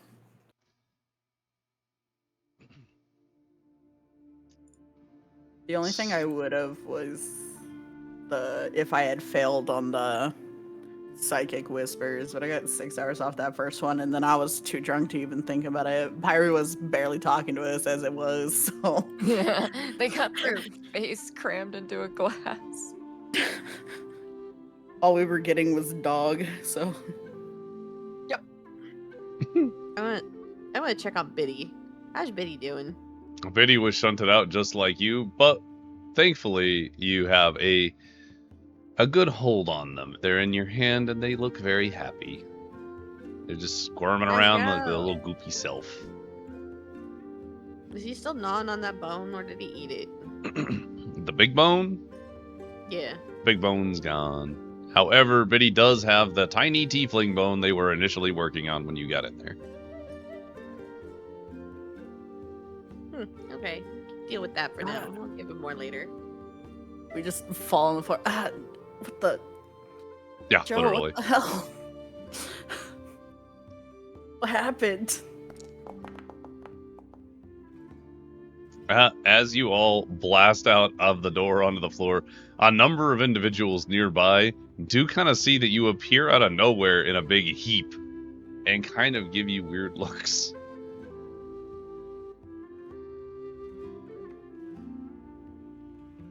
I'm gonna stand up and kind of brush myself off and stretch a little because passing out on the floor sucks. I'm gonna put Biddy in my pocket. Okay, and Biddy get is all, in your like, pocket. cozy. Liara, you've stood up, dusted yourself off. Joe has also gotten up and kind of dusted themselves off as well. I'll do the scoop all same. that. Get up and kind of perceive everything around me. I'm gonna scoop up all the ham bone bits. Those were all expelled as well, so you scoop up all the ham bone bits. Yep. Joe is going to lean forward, Mads, and tucked into your vest at some point during the night was the frozen lotus, and he touches it, and it becomes iced again. Thank you, Joe. Yeah, no worries. Kind of sleepy. Pyri's gonna be like, "Do we go see the mushroom?" It's pretty late, but It is currently, I want to say it's like 7 or 8 p.m. because that's when you initially upped the North Pole, or when it got upped, I should say. Okay, but do mushrooms really sleep? We can go see what's up. Hmm? You know? Mushroom dance. Mushroom dance. Whatever could it I'm gonna mean? need you to describe what the mushroom dance looks like. Oh wait, I got this. Do you? Yeah, hold on. Holding. It's gonna take a hot second. I'm sorry, I can only go so quickly. I'm waiting. I'm waiting. Hang on. The way Hang on. I just got wanna it. know. I gotta. I just wanna No, know. I gotta put it on the thing. I got the thing. Hang on. Okay, I got it. Hanging and There we waiting. go. Boop. It's on screen. Yeah, mushroom dance. Kind of like a body wiggle. The mushroom dance. Mushroom dance. That's pretty good. Right? Not knowing what Pyri is doing, I'm gonna start imitating it. Pyri's just wiggling. Pyri.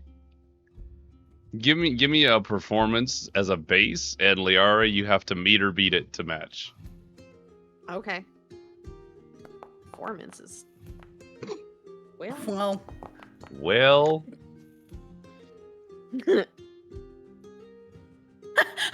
how?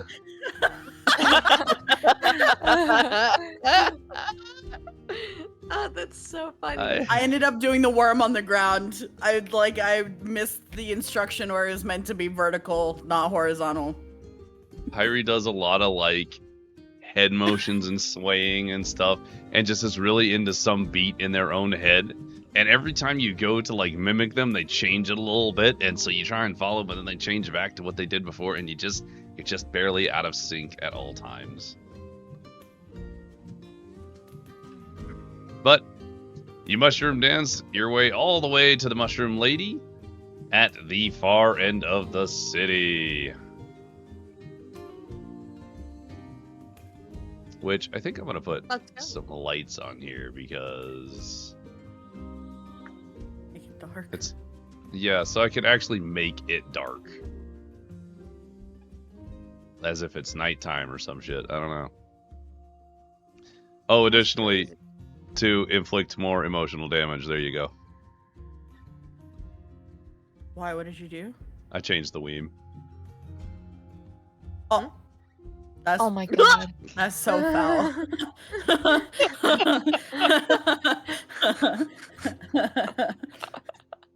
That's pain. Oh. So I mean, sorry. it could have been. It could have been.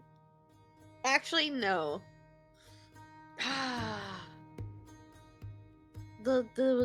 We need a thing for a description of the big dude, but then have the like, you know, the meme where it's like,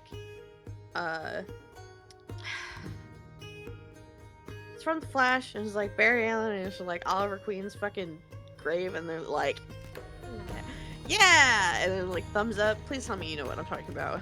Nope. Hold on. Another side adventure. I love how just we get so sidetracked so easily, and I love it because it's just always comedic. The value is so high. True. It's not like we're tangenting about like what we did this weekend. No, it's always like some purposeful It's tangent just that petty has no in point. general. Oh my god, I almost used that one, but I didn't think it was fitting. No, but if it was the big guy, then the goddess. Right? Yeah. That would have fit. Maybe one day we can use it. I fucking hope not. No, but like me over Regulus's grave. That's funny. Actually, you're right. But we would have to kill him first. Assad's still alive, if you recall.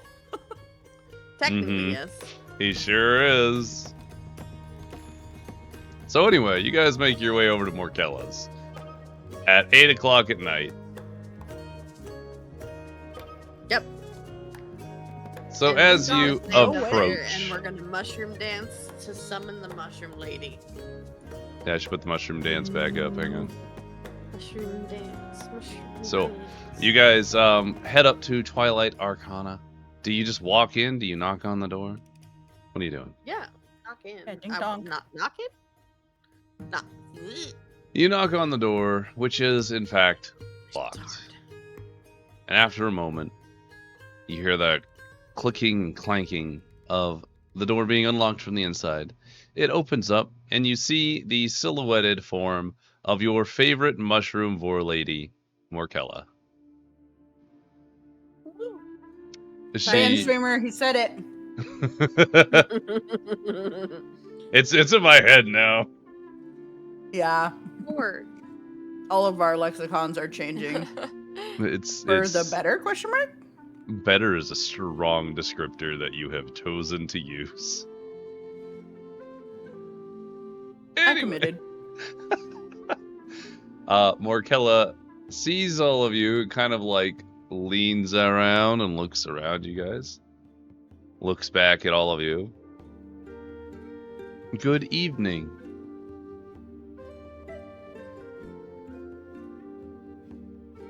That's it. Heyo. Hi, Markella. Am I still under the influence? I mean, we napped it off. I don't know. You guys drank a fuck ton, Yeah, but we drink a lot. I'll say for the purposes of the story, you are well rested enough. You could still be slightly buzzed if you'd like. Hi, As Markella. demonstrated by my shitty dance. We There you kind of got a go. little busy today. So we're late.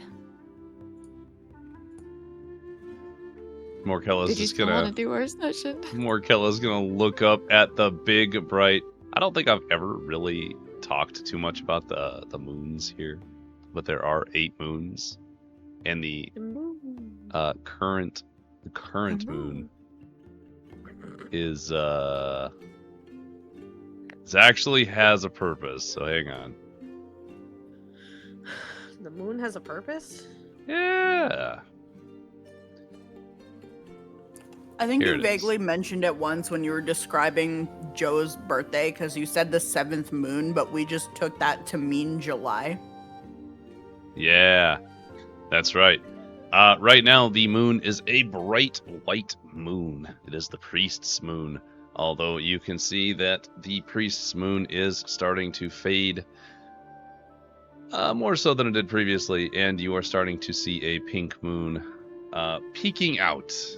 And it will be the next moon when when the next month comes around, as this is an 8-month system. Anyway, kind of off tangent, but she looks up at the very bright moon in the sky, the most prominent one, and kind of looks back at you.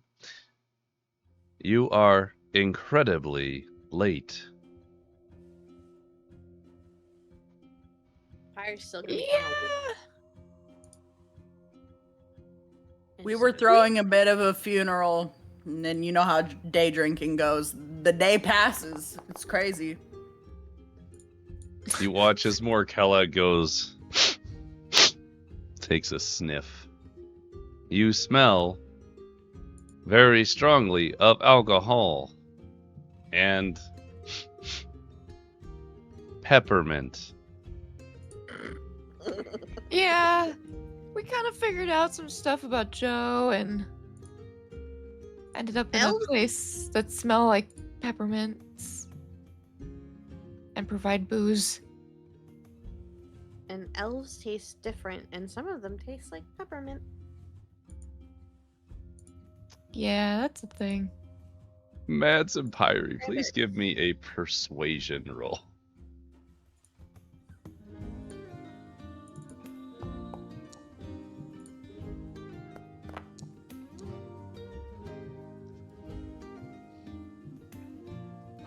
Morkella looks at Pyri first. It kind of gives you a little bit of like a squinty eye, and then turns to Mads and just kind of blinks for a second. Very well. Come in and we shall perform the services this evening. Welcomes you inside.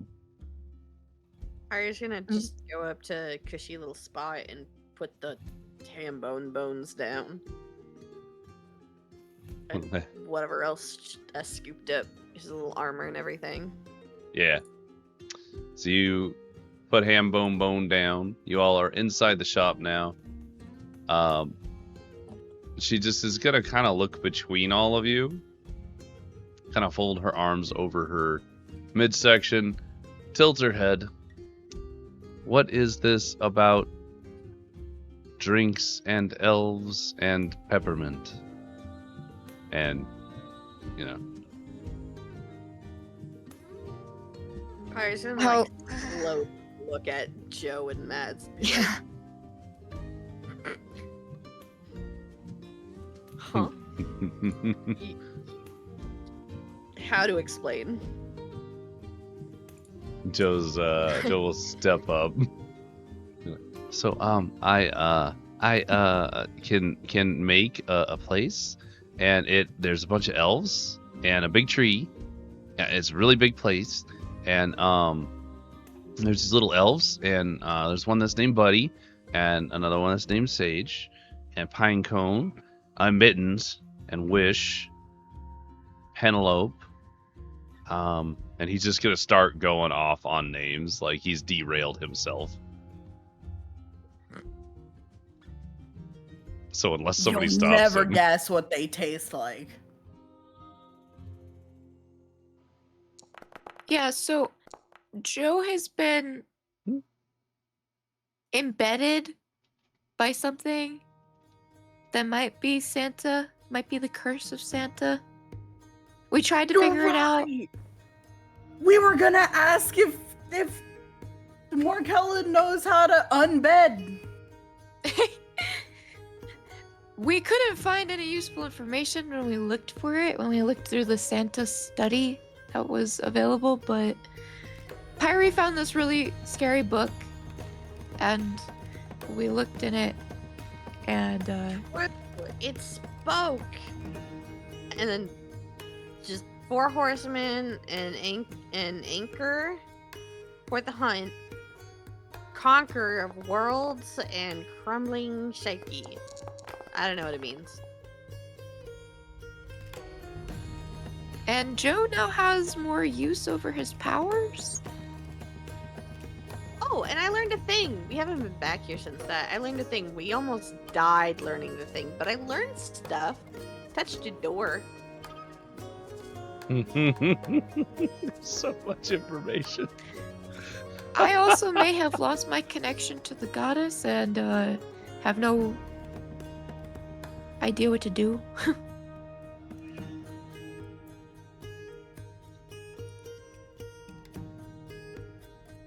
Blaine, DM is braining right now. Hang on. I like to think we're all just staring at Morkella as she blinks. Like, Mom, we broke it. Help us fix it. Like she's Wait, Full actually, on- wait. No, I have I have the thing for this. Wait, I have the thing for this. We have the thing for this. It's these. It's the door creatures. It's the door Oh, yeah. creatures. The mom grew up. Mama broke it. Oh, yeah. I'll put one up. Hang on. Yeah. So, Yeah. Morkella would... Okay. Everybody give me... If you're interested, you may give me an insight check. Yeah.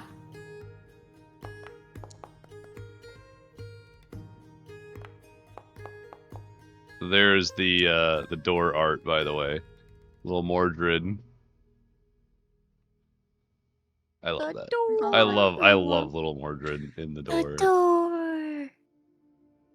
Just walks Okay. in, be like, "What have you done?" He's here to judge your sins. Okay. So He's here to judge your war crimes in D&D. Actually, We sure do commit a lot. Only some on purpose. war That's crimes, him judging us when we've said we were gonna eat the elves. war crimes, adultery. You know, you commit a lot of things. It's just a bucket list. Tax fraud's next. I do nothing but commit. You sure do. Morkella, It's just a list of to-dos. as you all list off the insane shenanigans that have happened in your lives in literally the last, 48 hours, between going to Barrow's Vigil, meeting up with Regulus since you last spoke to Morkella, coming back, ending up in the different plane of existence that the North Pole is in, licking elves, drinking a lot, being expelled from that place as it closes up behind you. The disconnection from the goddess via the dreamscape, and the strange man clad in black with fire in his eyes, and the information gleaned from a book within the North Pole.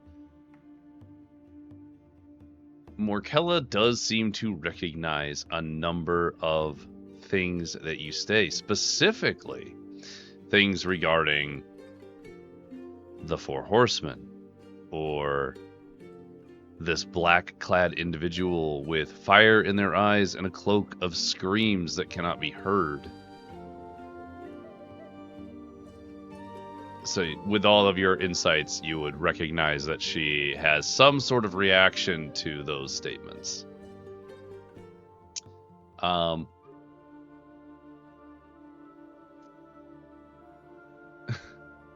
Wait, This- do you know about the crazy Santa stuff? I thought you didn't know because when we asked you about Joe, and you didn't know, but now you're like, I know. I do not know about this Santa, but I am familiar with the legends of these four horsemen, or the hunt. There is... She thinks for a moment. There is quite an extensive amount of legend surrounding the Wild Hunt and their activities here in Fagrim, though not necessarily in the Isles. The last known recorded legend comes from... Well, I can't quite remember. It was quite a long time ago. The books that I've read were very old, indeed. Have you done additional research into this subject matter?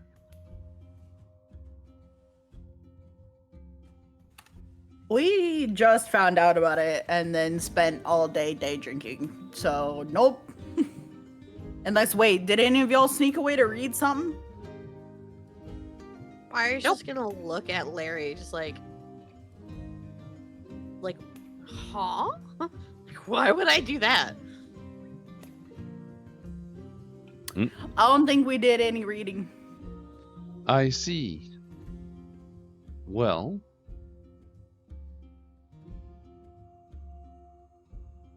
putting it all together for Morkella because she has some amount of information, but I'm trying to discern what she actually would be able to help you with directly rather than just referring you to something else.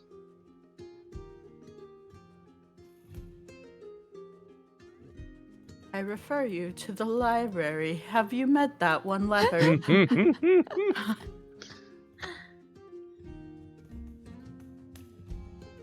I'm sure I may have.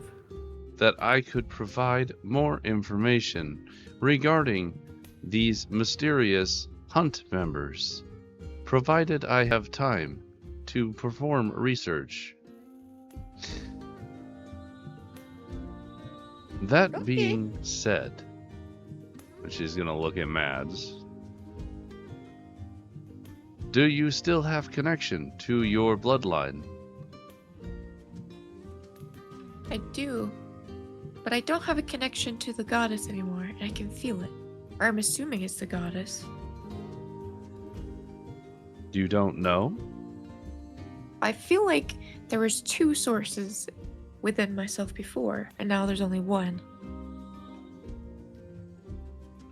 Fascinating. Well, do you have a way to contact this goddess?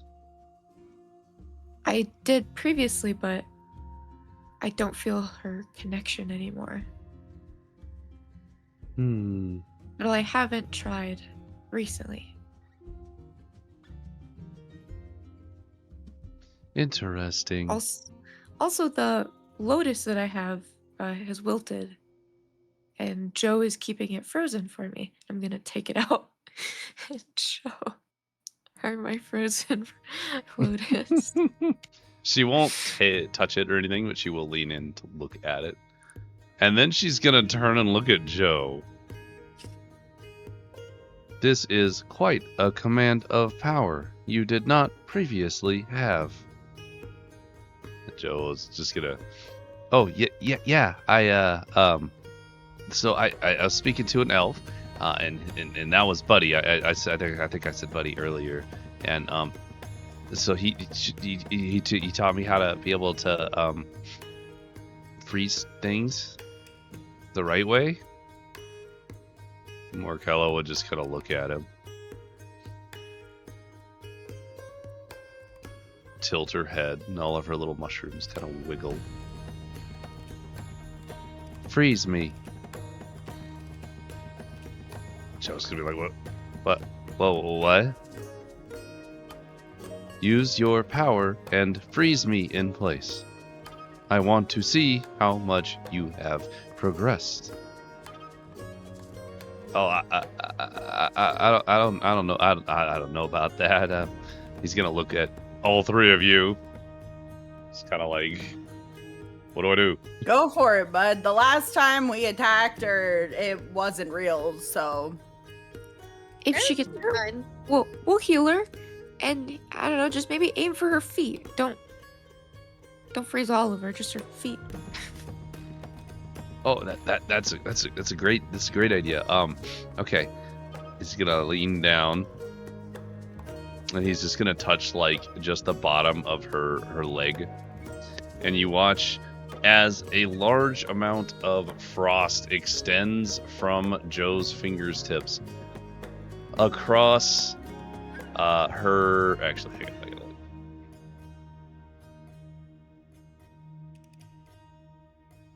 You watch as the frost then covers her entire lower body up from like the knees to the feet, and leaves a thin layer of ice across all of it. Frost built up on the the outskirts, and a little bit of snow on the ground where it got extremely cold and froze the air particles, or the water particles in the air, I should say. And Morkella will kind of look down, scrunch her face up. She waves her hand and the ice disappears, and she kind of turns and looks back at Joe and says, "This is unprecedented amounts of progress." She's gonna start like walking around Joe, kind of poking him here and there and like giving him a real good look over.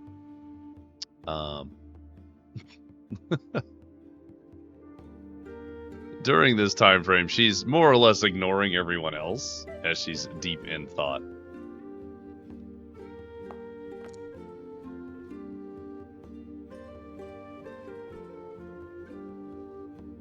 I'm just gonna watch.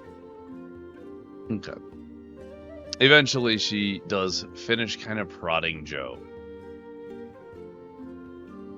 Can you perform more? No, not quite yet. I'm working hard, and I'm hoping that I can do a little more practice and get stronger, because I'd like that one time I made that big spike, and if I could do that not in a panic, that would be fantastic. Very good. We will monitor your progress. She's gonna look between the rest of the party. Looking at Pyri now. Seems there is a lot that has happened. You said you have obtained a new ability.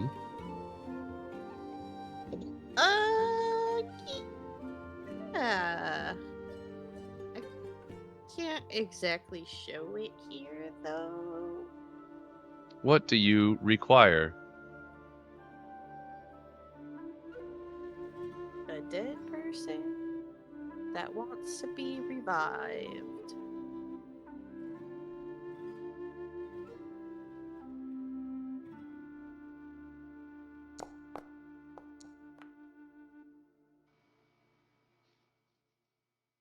When you say wants to,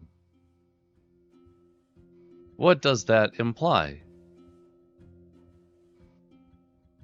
That they are okay with being brought back I to see. be for their body to be utilized, because it's not really them. It's just like any other kind of undead, but it's kind of like person, but like ham bone, but person. I see. You need a humanoid body. Sure. I have procured the skeletal structure of a dragonborn who was willing to provide me with their body after death. Will this suffice? And they were okay with like you experiments? They provided Spells their and- body for my use in my research, which can include experimentation or animation as necessary. This falls within that jurisdiction. I'm just gonna kind of like look at Larry and Mads for like, because she's a little confused. I'm just gonna, in the Yeah. brain space, tell Pyri, I mean, if you want, you can, but I don't know who this person is or what. Here, I'll What's make gonna brain happen? space so that makes sense, because otherwise that's really funny. True, Matt's talking to themselves. Here, you get the brain space. I'm so used to just having the brain space. No. Kyrie's doing like a confused like shrug nod. Oh, just like, yes, that's okay. Good to do this. Wonderful. And she's gonna walk to the back counter, and in a separate counter from the one that displays the magical items she has for sale, she pulls out from behind something a interestingly looking like a small bag, like a satchel. Walks over. She reaches into the satchel, her whole arm going inside as she pulls out what looks to be each individual bone of this person, and Drake puts it on the floor. just in a big pile. This takes Sweet. a long time because it's every individual bone.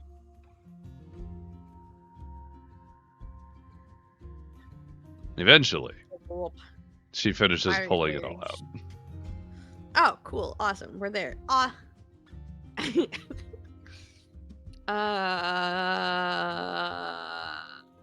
I get a new spell version for this? Mr. DM. I don't know that we actually imported it, to be I don't think we did because I only honest. have the one, and I feel like this is technically different. Mm-hmm. It is a different spell. We could do an import, or we could. It's animate humanoid dead. It's on your D&D Beyond. If you want to read that, you can. It'll be. I'm not too worried. Oh, wait. I forgot we're doing things on the other thingy. Yeah, no more stuff in here. It keeps getting deleted.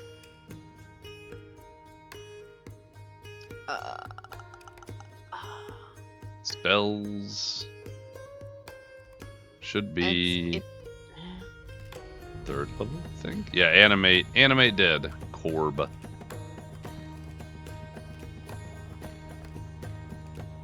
Shoots a pile of bones or a corpse of a medium or small humanoid within range, and then the target becomes an undead creature wrapped in vines and leaves and sheds its flesh if it is a corpse.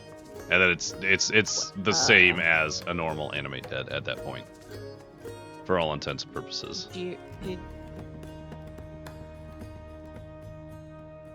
We can say that you. Oh, I found it. I found it. Okay. I just trying to figure out where to see it.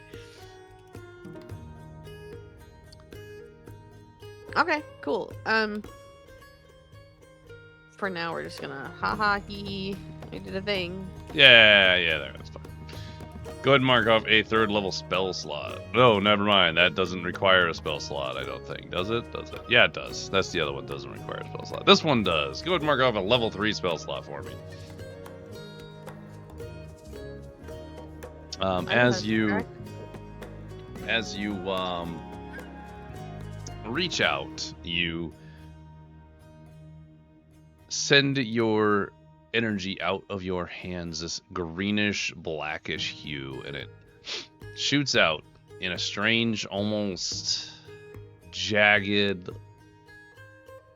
lightning kind of way into the bones in a pile on the ground. You watch as, seemingly out of nowhere, vines and leaves begin to sprout from the bones as they stack themselves properly atop one another into what looks to be a fully formed, humanoid medium-sized dragonborn, tail and all. They stand there, fully clothed in leaves and vines, and await your command. Holy shit, I made a Leafeon. As that happens, Morkella watches in fascination, and then looks between both this and Hambone, noting that you can control not one but 2 creatures. Oh. This Also casts the thingy for Hambone. Yeah. We're gonna fix that. Yeah. So you have Hambone and our Dragonborn friend here. She walks around the Dragonborn, kind of like flipping leaves and like pulling on the vines and just fully investigating this weird and interesting form of magic that you seem to have obtained, gotten stronger. Very interesting indeed. She inspects it for quite some time before turning. You have grown incredibly stronger. This is quite a feat to combine such divergent magics.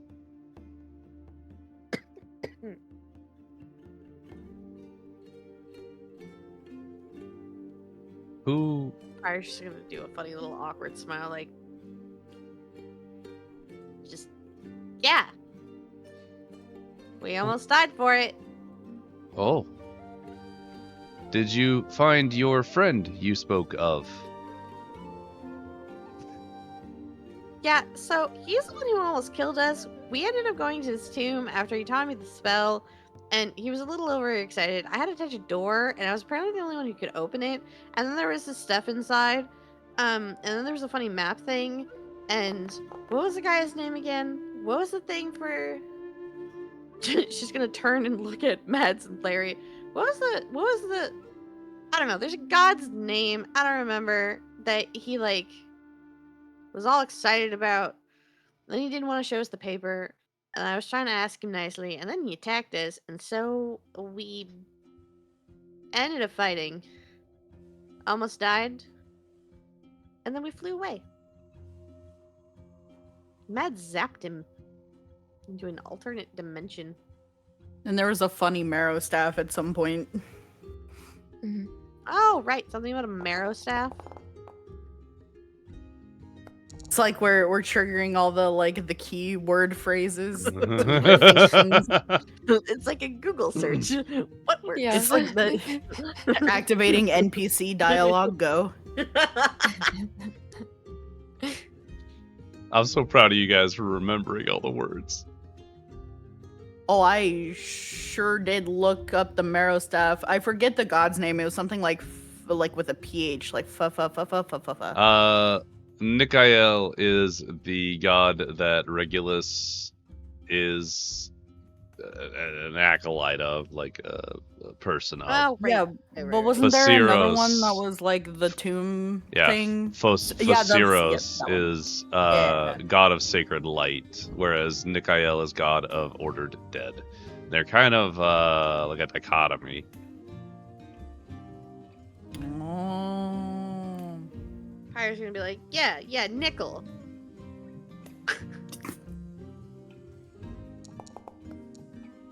Yeah, nickel and phosphorus, the elements.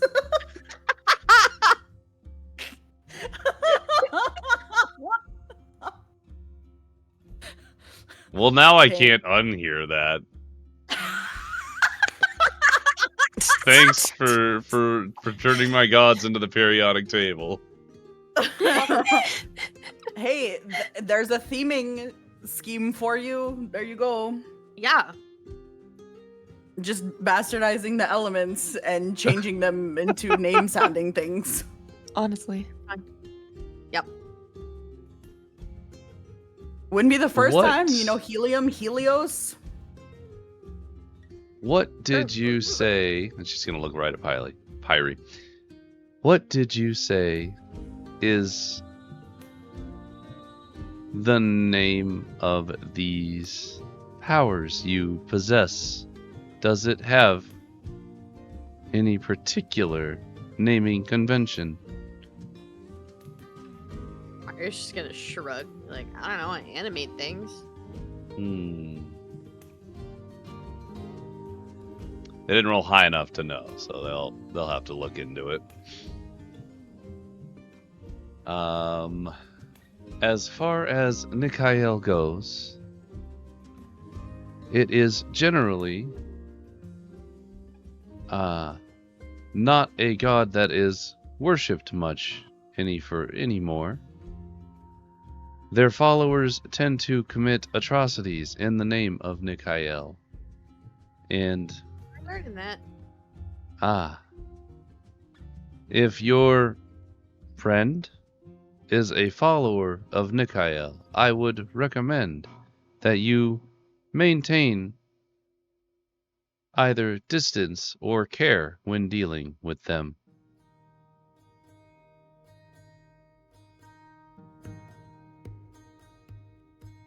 Well, considering we almost killed him, he almost killed us, and we ran away after zapping him into another dimension, and I flew us away as a giant eagle, I think staying away is probably, what we're going to be doing for now. Yeah, I vote for not liking him anymore. That was fucked up. He almost no killed more Joseph. talking to him. He almost killed me. Yeah, that's true. He almost killed you guys. He didn't really want to hurt me because I'm the only one who could open the doors, apparently. Doors. It's probably more doors. Who's gonna gut me for a piece of paper, man? That was traumatic. True, Larry has good swallowing skills. Oh, It puts that thumbs up. Yeah. Never again. Yeah. Larry swallowed a piece of the map piece to keep it away from him because he wanted it and kind of panic. And I map asked him to piece? eat it. Pyre's definitely been carrying this around, so she's just gonna like rummage through her stuff and pull out the paper. Morkella will kind of lean over to take a look at it, and she'll take it to look at it if you allow her to. Yeah. She'll hold the paper in her hand and just kind of like hold it up. She seems to whisper something and wave her hand over it. Oh, hang on. I actually gotta roll this one. This is an advantage. Oh, nice.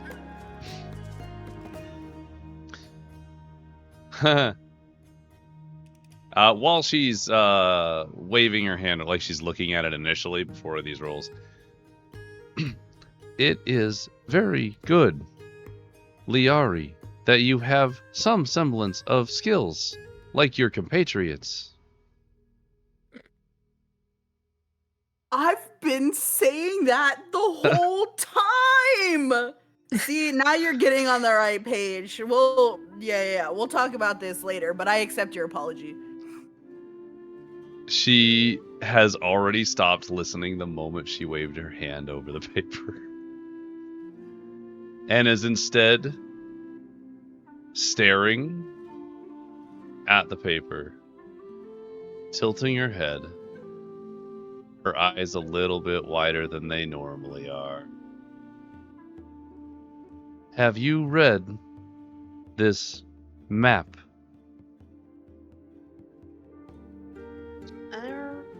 Kinda. We know that it's part of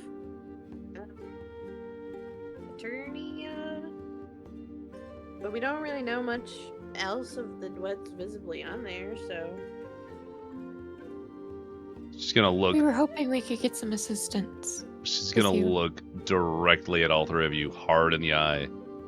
Do not show this to any other person.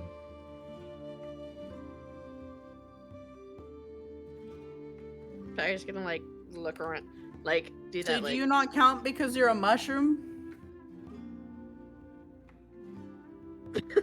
Pyre's gonna turn and look. I'm at gonna look at Larry and just Liari. say, shut up. I'm implying that it's Hurts. dangerous. Turns back and just, it's a little late for that. We showed it to Banui. Just gonna look at Liari. As a member of the mycelium family, I retain more longevity in my single mushroom than you do in your entire body.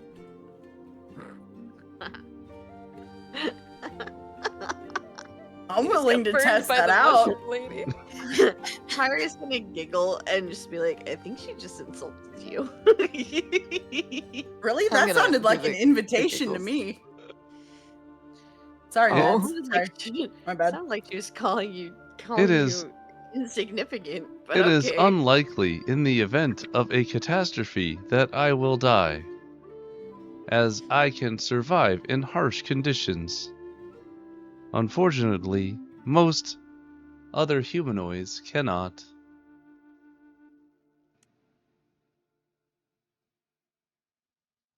That's convenient and horrifying. Do you Sir, get lonely? I have lived quite a long life. It is very lonely. Are you a fighter? Do you fight? Is that a thing? I prefer not to find myself in a dangerous situation if I can help it. Well, that makes sense, but like, if you can survive stuff, like, I don't know, why don't you help us out with the war that's going on, you know? Mr. DM, I have a question. Mm-hmm. Also, Liari, I would love to hear. I would love a persuasion roll and then a reason. I guess you already gave me a reason. Anyway, what's your question? So, with what she just said, as far as the whole, like, surviving a catastrophe thing, could she technically Groot us? Groot? That's such a Oh. great word. Wow. Awesome. I mean, maybe. It's just a hypothetical question. Dude, this is the gathering allies stage of the war where we're like, I'm just thinking, you know. lend me your sword or your fungus. You know? I have things I need to discuss with Mr. DM before next time. Yeah. So yeah, true. Yeah. Because I have some thoughts. Thoughts and ideas. Okay, I'm interested. I kind of think we might have a similar thought process, but we'll get there. Liari, as you suggest Morkella perhaps lend her aid to the war effort, she kind of tilts her head. I have avoided much conflict. Why would I do so now?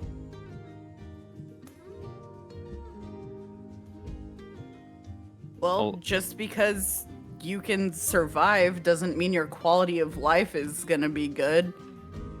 If this goes down not in our favor, everything's gonna go to hell, and I'm assuming that's going to include you regardless of you surviving. So I figure instead of being lonely and miserable, you'd want to help out and we could stick around longer. Give me a persuasion again with advantage because you made great points. Could have sworn that was a 3. Oh!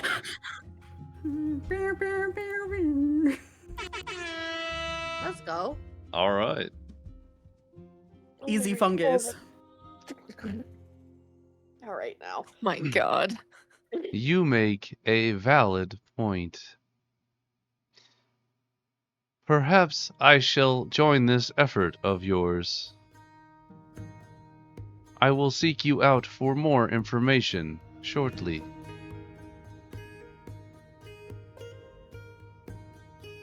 Right. +1. So, Or what's the meme? +2. so with that in mind, you guys have more conversation with Morkella. Specifically, more high table information that you're going to be talking about that you'd like to know. Give me actual questions. I know we kind of did it in game, but I'd like to make my bullet point list.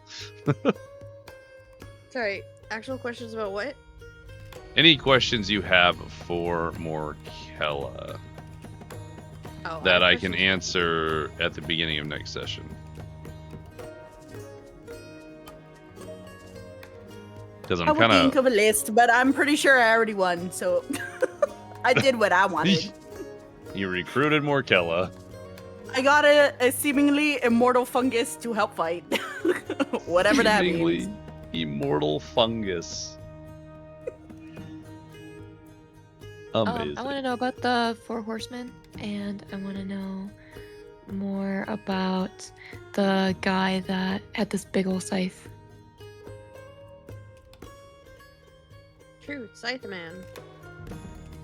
And I want to know if she knows anything about what's going on in Eternia. Or anything about Ooh, Eternia. Yeah, and about my funny spells. That's the only thing I can think of. And I also want to do my funny spell magic thing again, but then I want to do 2 next time. 2 bubbles. 2 bubbles. 2 bubbles. Two Okay. bubbles. Imagine I could bubble the whole party. I'd be like Zarya from Overwatch. You bitching. I volunteered to be bubbled. All right, I've got my little bits of notes here. And with that, I think because I have a lot of information to disseminate, I shall end the session here at Morkella's, and we will start up with more information for you on the next session. Yippee! Yippee! Good job today, guys. With your fucking about, but it was great. Well, actually, I Fucking about, but +1. like for the lore. 50% of this episode was fucking about licking elves, but you know what? The other I half love licking elves. Our The oral other half fixations as a whole. was so good. I love how much we all just bully the elf. Blim. Poor, Yeah. poor elf. Next time I'm I gonna gotta have find to out what it's genuinely like. do a think about Gotta how find I out feel about them as creatures and and how I feel about their autonomy. Oh god. Morality check. It's a bit of a morality check, but more so it's like I have to do a think because Liari wasn't exactly seeing them as beings because Buddy was like, well, I'll disappear eventually. So that kind of makes them not real to her and useless. But now they have a use. Heyo! But now she has to think about The moral implications. I know. She has to... We'll do a think thong. There we go. Clip which part? This whole episode is clippable start to finish. Honestly, yeah, if you guys want to make a bunch of clips, feel free. Because I need... This compilation of just what does this elf taste like? What does this elf taste like? Peppermint. Matt's is drunk. I was waiting for you to do it again because I was gonna say it tastes like chai, except it's supposed to be chai, and I was waiting That's- for it. That's funny, but pain because you literally killed Shy this You episode. killed me. I- We're then you starting came off back the as episode with Leafeon. you killing me. We're gonna start the episode there, bro. I need to find Buddy though next time because I didn't lick Buddy. I gotta lick Buddy now. Oh god. Yeah, you have a whole Um, week to brainstorm what Buddy tastes like, Mr. DM. Oh, I have a list of tastes already. I Oh, also have a list of fantastic and awful. possibilities that could be in my head, and I will be disappointed if it does not meet my standards. Well, that's not my problem if it doesn't meet your standards. Yes, it is because I'm gonna make it your problem. Do you see how I am threatened, chat? Yippee! Yippee! And the only way he knows to get back at us is trauma. Like So killing stream. No, so yeah, I've been waiting on that for so long. I'm so excited I gotta pull it out of the bag. Oh, Awesome. So fun. I feel proud that I got the inkling as soon as you said the hair and eye color. I was like, well, it's really fun. Hang on. It's gotta be in here still, but it's probably really old. Hang on. Lore Haven? Yeah, that's probably it. Let me... all the way back when. Been traumatized. No, it's in here somewhere, man. I have a picture. I actually went and took a Shy reference sheet, cut out all the other stuff, and used Shy's actual character as the bright light that was walking towards her in the alley. It was just very obscured. Wait. Oh, that's so funny. I'm sure it's in here somewhere. I've got it, so I don't know where it is, but I'm sure I got That's so cool. Like the lore of when Mads was dying, that bright light? it. Yeah. No funny. shit. I discussed the slit dress up the side. I don't think you could see the tattoos in that one. Yeah, I tried to give information without giving it away. So like, Yeah, if you find it, ship it over because I'm curious. Because I don't remember, but I'm curious if it should have set off any like bells. it was very obscured because I did not want to like give it up right Sure. away. Oh, I got it. I gotta download it from my Canva though. Hang on. Hey, welcome to Elf Gang. Wait, are you a Liari version of Elf or a Santa's puntable creatures? I'm gonna say Elf. North Pole elves. Yeah. Damn. Also, let me shove this up in AO. In here for y'all to see. So this is the image right here.